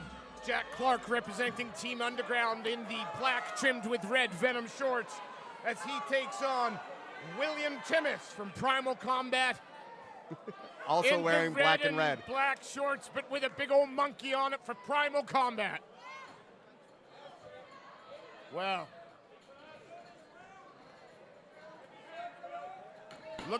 looks to me like Clark wants to use a kicking game. And Tim's wanted nothing to do with it. Shot in on a double, on a duck under, and he secured side control. Yeah, and he's staying chest to chest, staying very sticky there. Is he gonna look to, thought he might look to slide that knee on belly, but it looks to me like he's I think one of the things as well is he can use this to burn out Clark's arm. You can only hold that position. You're not going to get a finish from it for so long before that arm starts getting tired. But look at Clark off his back, like just. And Timms uses that aggression to pass. In the half guard here. I'm enjoying the scrambles. Good control from William Timmins here. But Jack Clark, I mean, busy off his back, man. Throwing little chopping shots. He's doing everything correctly. What he's trying to do is figure out ways to make Timms to make a mistake. So the best way to get out of mount, off your back, or anything else is to constantly move because it will force the guy that's on top of you to react, and it gives you that opportunity. But Timms is just not letting it go. He wants this fight to be on the ground. He does not want any more of those kicks. And again, from the moment that he initiated the first clinch, it's all him. Yeah. He's the one pushing forward. But as I say that, Clark staying busy off the back. Is this a guy winning a fight off the back? Yes, he just got a knockout from his back. Oh my God! He just got a TKO finish from his butt. I don't think I've ever seen a finish like that today. I've had an inverted triangle, and I've had a knockout from the bottom position. What a phenomenal finish from Jack Clark. Clark was smart. He saw that he was in a trap position, and he continued to throw punches, and the punches started getting through. Once they landed, they put Timms in a position where he couldn't respond anymore and got the finish. As we see it now, if you look, Clark is extremely busy from bottom, hammer fisting the side of Tim's face. As we come up to the finish, you can see Timms is done. Absolutely, what a phenomenal finish for Jack Clark. Let's turn it over to the MC and we'll make this one official.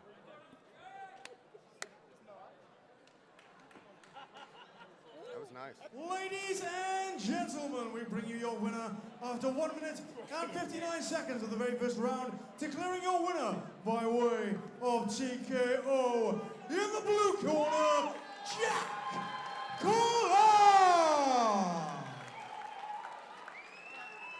That was fun. They did everything fucking perfect. Those hammer fists were clean, nice, aggressive. Falco up next. This is going to be a fun fight. Yeah, hopefully. Fingers crossed the right Falco shows up. Make sure that.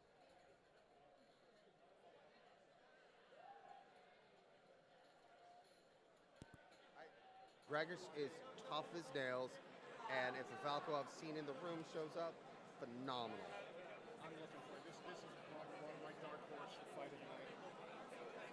If Charlie shows up, this is going to be a cool fight. Ladies and gentlemen, please welcome your next fighter, making the walk to the cage in the blue corner, Gregor's Polishak!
And now, ladies and gentlemen, his opponents making the walk to the red corner.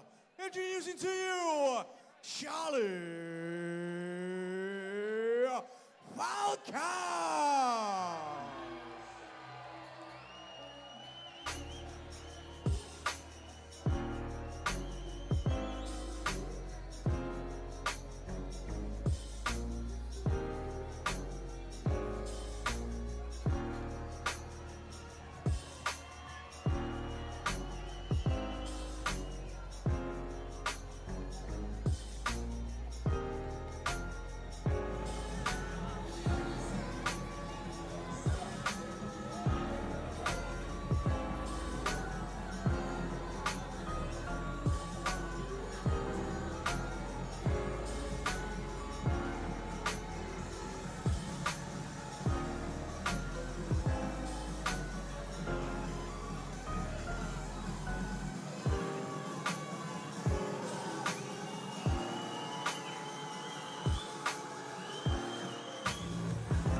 Well, the atmosphere is picking up in here somewhat as Charlie Falco makes his way to the cage.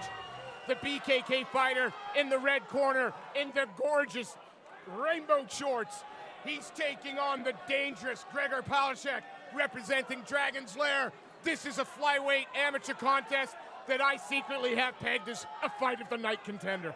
Both of these guys show a ton of energy throughout their fights. They're stylistically well matched. They both are great strikers, great wrestlers. It's a really good combination. Oh, beautiful trip into the triangle. Charlie Falco locks on that triangle's pulling down. I can't see this going much longer. It's tight. He's got to get that arm across.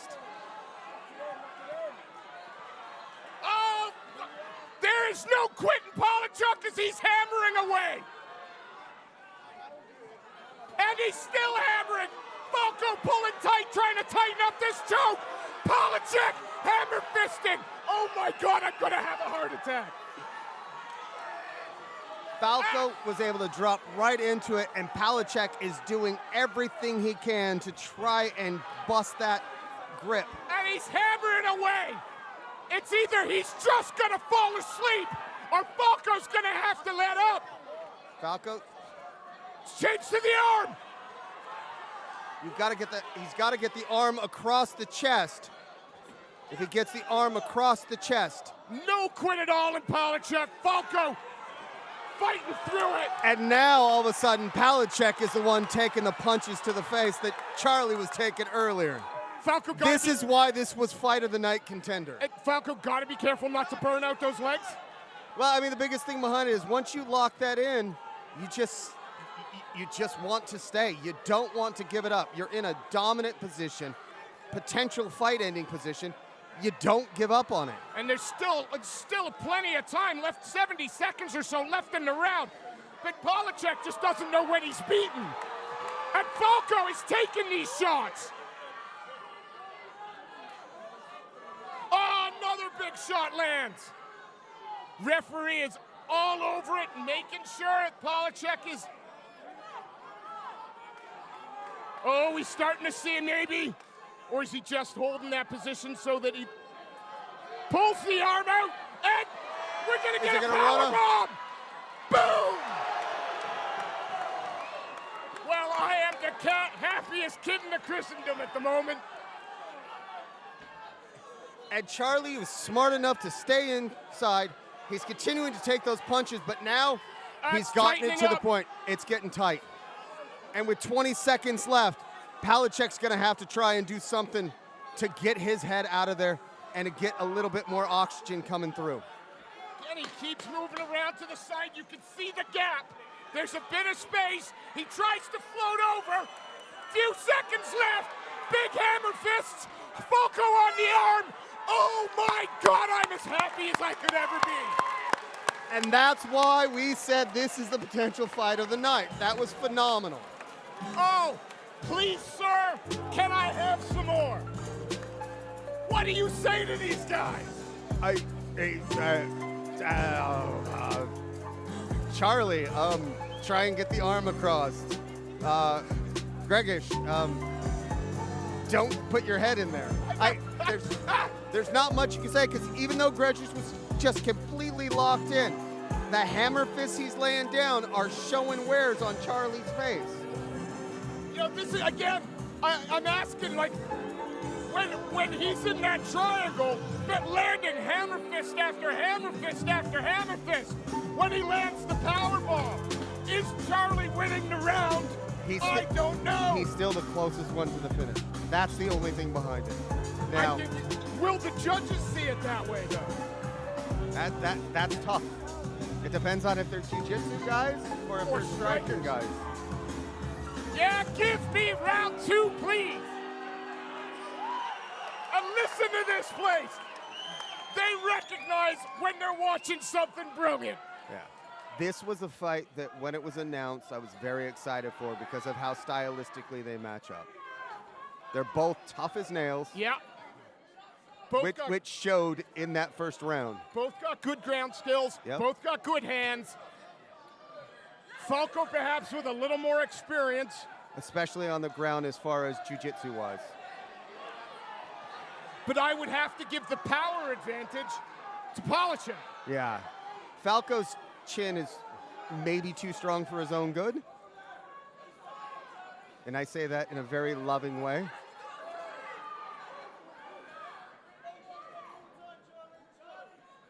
It's kind of the tale of two tapes because both guys have to be tired. Oh, yeah, without question. The amount of punches that are landed on both of their faces. Oh, Charlie's looking in for the finish, but big Gregor goes knees to the body. I mean, Gregor just ate 3 or 4 uppercuts there and invited Falco in. And now see, Charlie's got this single leg in Gregor's corner. Gregor's just able to listen to his coaching staff and know, okay, exactly what I have to do. What he's going to try and do is spin him off. That way he can actually be on the offensive with Charlie's back against the cage. This fight so far has had a little bit of everything, everywhere. Falco working hard up against the cage, putting Polishak's back and to it. staying busy with throwing those knees. So it's not Absolutely. just him sitting there. If you notice where his head placement's at as well, he's putting his head in the right place, grinding it in there, making it uncomfortable for Gregis. But because he throws in those chipping shots, those little knees, those big knees, he's staying busy. Referee can't even be thinking about a separation here. No, he's more just making sure one of those knees doesn't miss and hit him in the face or something along those lines. And just watching, okay, where's everybody's hands at? Is anybody grabbing a hold of the cage? Like it's more of, at that point, you're paying attention to what fouls might occur and not actually anything else. You know, this is one of those fights where any minute I'm going to forget there's a mic in front of me, and you just sit here watching going, ooh, God, I love MMA. That's the best sport ever. Unreal. I mean, the amount of effort and work both these fighters are putting in. I don't think people realize how much energy it takes to be on either side of this, whether you're the one pushing up against the cage or the one with the back against it. I've heard people say, oh, he puts his back up at the cage. Look at Charlie just raining down punches. Right out into the body. God, there's only 8 seconds left. Jesus, where's this round gone? But you know what's great? We get 3 more minutes of this. Oh, unbelievable. Falco pushing Paulcheck. Not even going to ask you questions during this minute break. I think I'm just going to sit and enjoy some of the replays so I can start shouting again in 40 seconds. It's amazing. If you look here, Charlie was able to come inside. He's throwing punches to the body. He's getting his head in the right position. He's throwing those knees. And if you're at home and you think, okay, that doesn't hurt, have your friend throw a chopping knee at your leg, and then I want you to, in the comment section, tell me, oh yeah, that didn't hurt. This has been a crazy 6 minutes. We've had Paulcheck essentially surviving a triangle for 2+ minutes while landing effective ground and pound. We've had... Woo! As we get ready for the third, the crowd is just excited as we are. And who can blame him? Yes, please touch gloves and now beat the tar out of each other, boys. Polishak still looking low. Oh, wobbles Charlie with that leaping right. And Wobbles another, him again. he's got power. Charlie covering up. Falco on rubber legs. Polishak, oh my God. Falco was able to turn it around and slides down to the legs, but No he's still good. got to try to clear his head. He's got to get some space to clear those cobwebs. Just want to apologize to Joey Styles for stealing his catchphrase, but oh my God seems to be the cleanest thing I can say.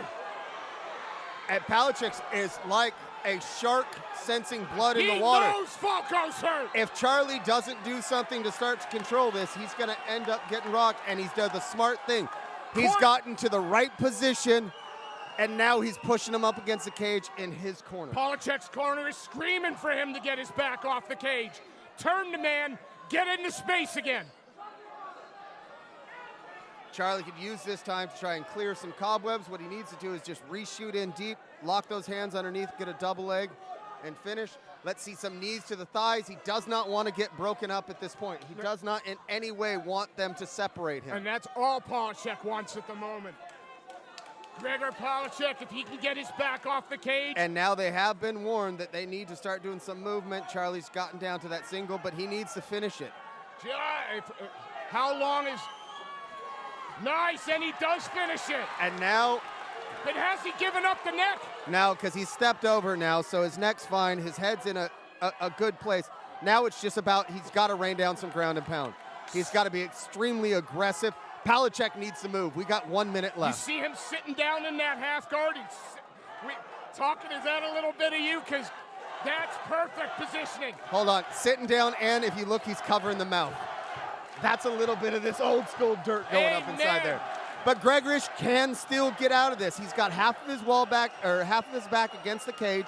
He can start to use that to wall walk, to climb and get out. Charlie's going to want to try to step over and get that crucifix position, which he does. Which he does. Beautiful. Paulcheck gives the back up. Has he given up the choke? Or is it a crank at the moment? It's a crank at the moment because he didn't have the legs in. So he's got to readjust because he didn't have the back. It was technically just a neck crank warned by the referee. Everything's fine. Again, he's covering the mouth. It's an old school thing, but it's completely legal, and it's fantastic because it forces people to try to breathe harder. Yeah, you breathe through my hand if you can. Exactly. Falco, how he survived and managed to turn this third round, I will never know. I've got to stand up. Me too. This was fight of the night for sure.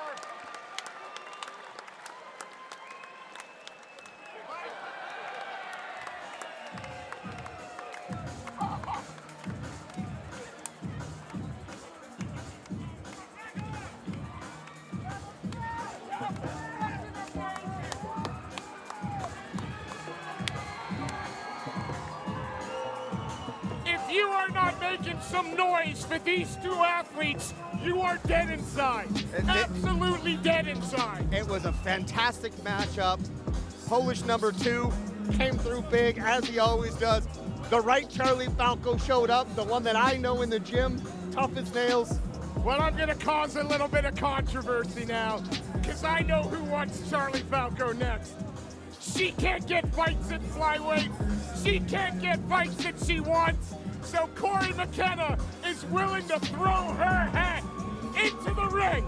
And I gotta tell you, I think Falco's up for it because he came over and said, Corey McKenna is next. Did you hear that, Corey? You're next. Falco says so.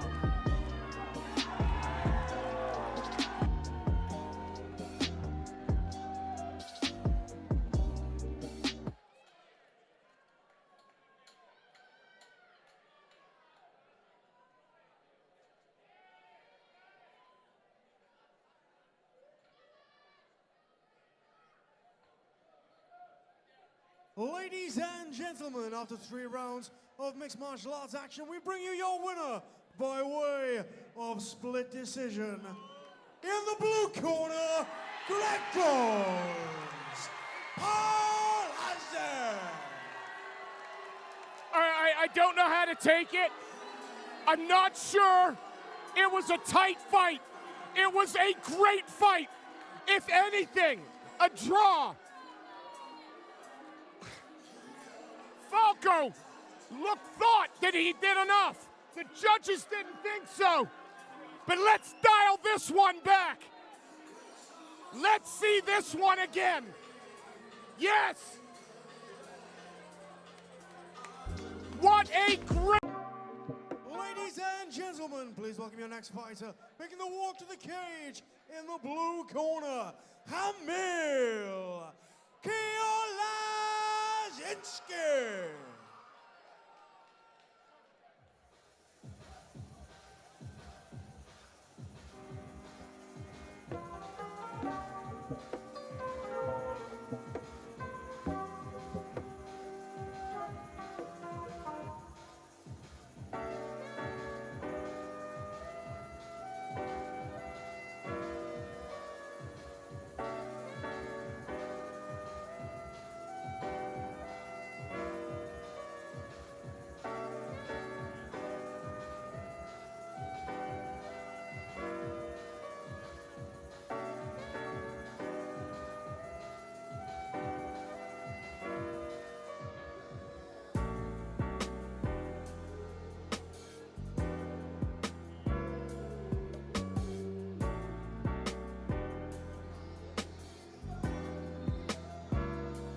Ladies and gentlemen, please welcome his opponent, making the walk to the cage in the red corner, Sudhir Buchanan.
Well, ladies and gentlemen, we're up there to fight number 24 now here at Cage Warriors Academy Southeast.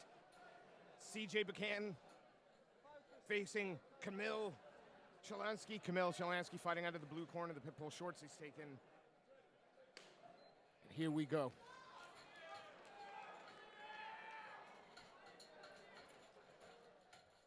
Both fighters just controlling that center of the cage, looking to find their range and rhythm. Lots of movement out of Buchanan now. Oh, low kick and big swing from CJ. Forced into the corner now. Working that body lock. Oh, and succeeds in the takedown. Tentative is not the right word. A measured start. And now the man in the blue corner on top. It seemed like it was a feeling out process. Maybe trying to find range, or even better yet, trying to figure out how I'm going to impose my will. Absolutely. And working from inside the closed guard, and it looks like he's trying to bring that guard up high. Oh, big shots! Throws him over in the side control.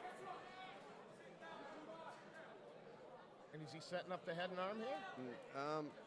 I mean, he's doing everything correctly, but he gave up guard as he was trying to do it. So when you want to set that up, you want to go as far in a diagonal as you can so you can be perpendicular to your partner or your opponent, and then you can just jump over once it's locked in.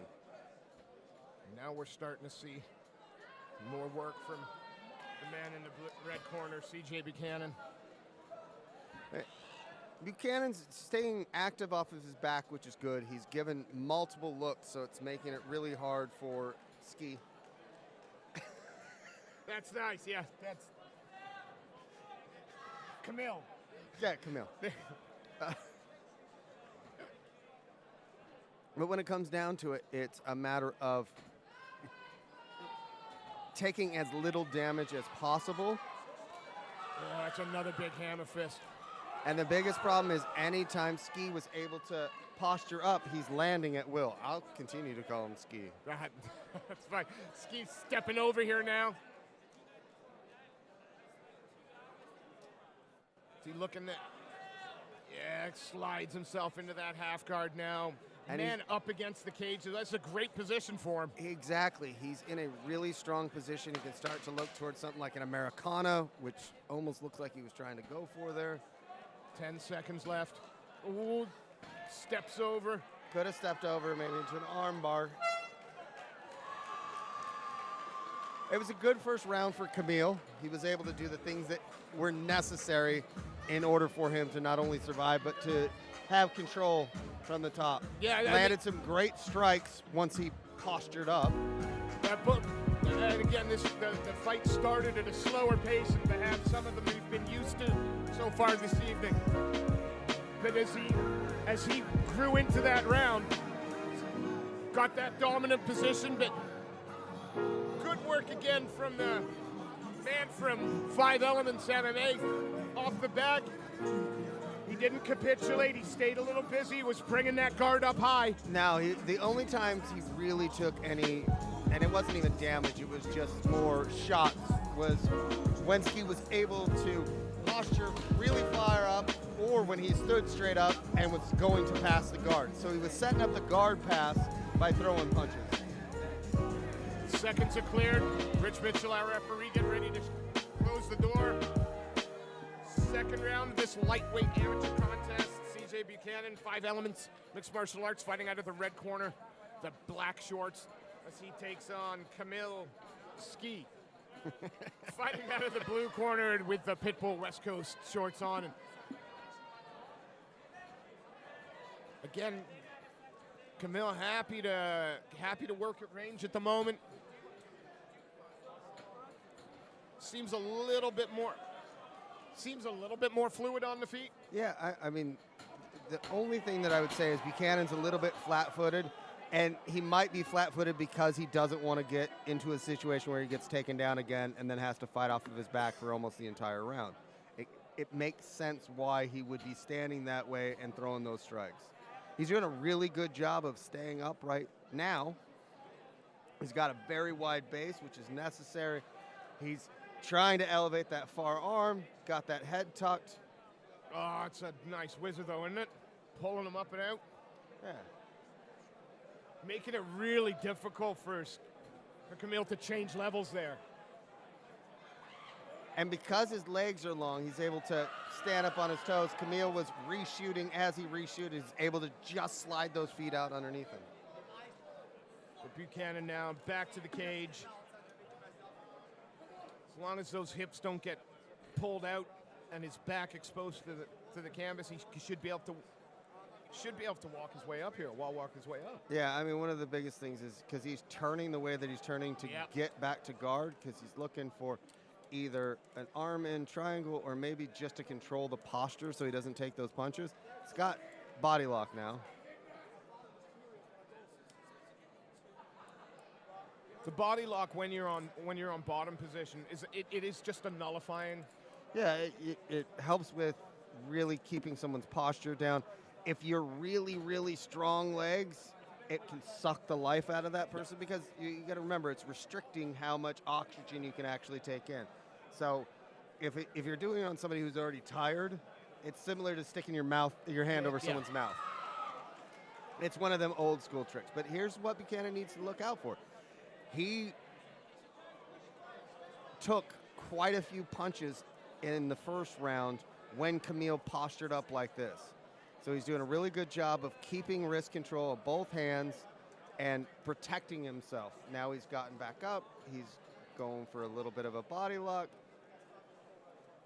pulling down that head for a bit more control. But again, Ski finding a way to get a little bit of posture. And, you know, a fight like this, round spent with your back to the cage, back on the mat. Although not a lot of damage been done, not a lot of force, it's control. Hey!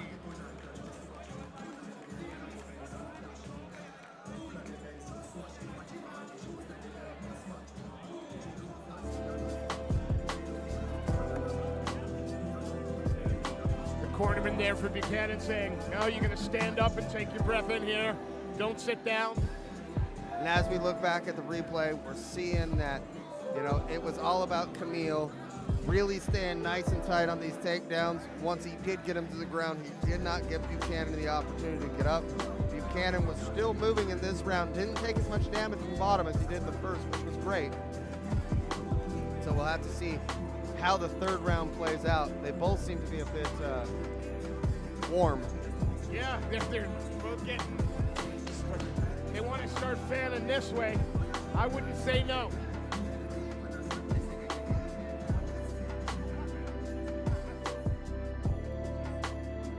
Round 3 here in this amateur lightweight competition. CJ Buchanan in the red corner, with black compression shorts as he takes on Camille Ski, fighting out of the blue corner in the pitbull shorts. I'll have to apologize to him after the fight. Exactly. Say, okay, how do you say your last name? Okay, say it again. And one more time. Thank you. Can you phonetically spell that for me? Buchanan took a slap kick, i.e. just the tip of the feet right to the face, walked right through it. He's still kind of walking it down.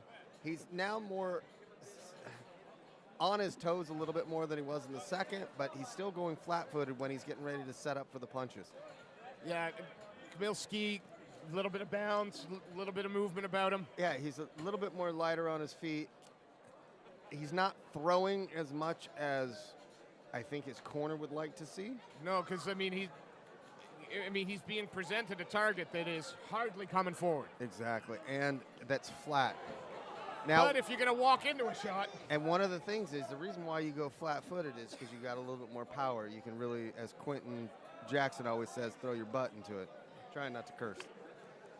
I'm pretty sure you can get away with throw your ass into it. Is that what you meant? Exactly. Yeah, it sounds better in my accent.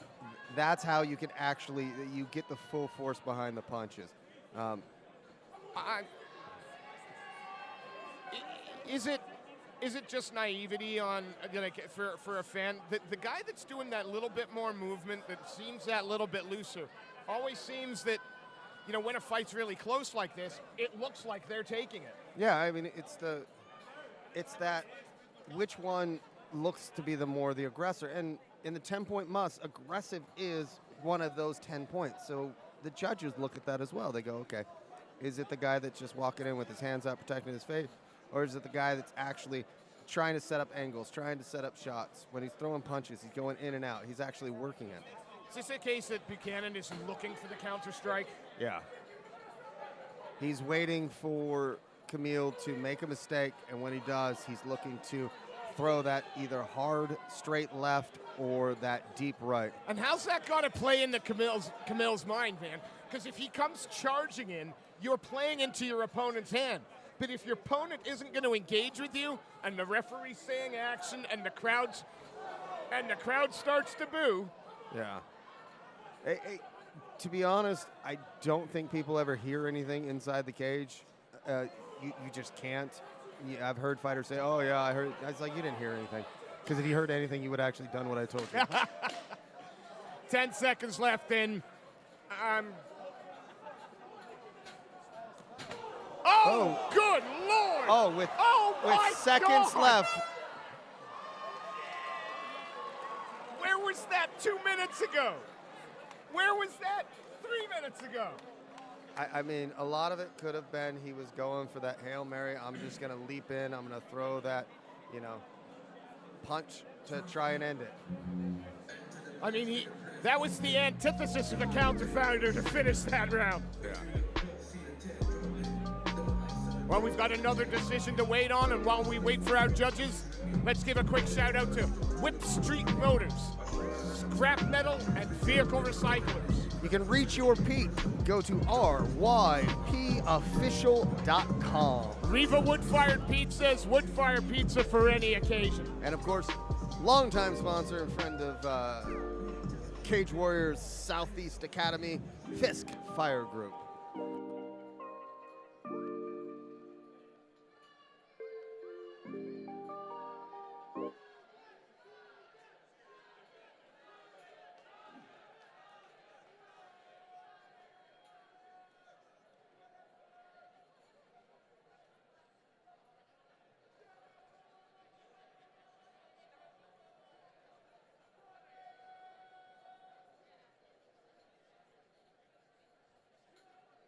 Ladies and gentlemen, after 3 rounds of mixed martial arts action, we bring you your winner by way of unanimous decision. In the blue corner, Camille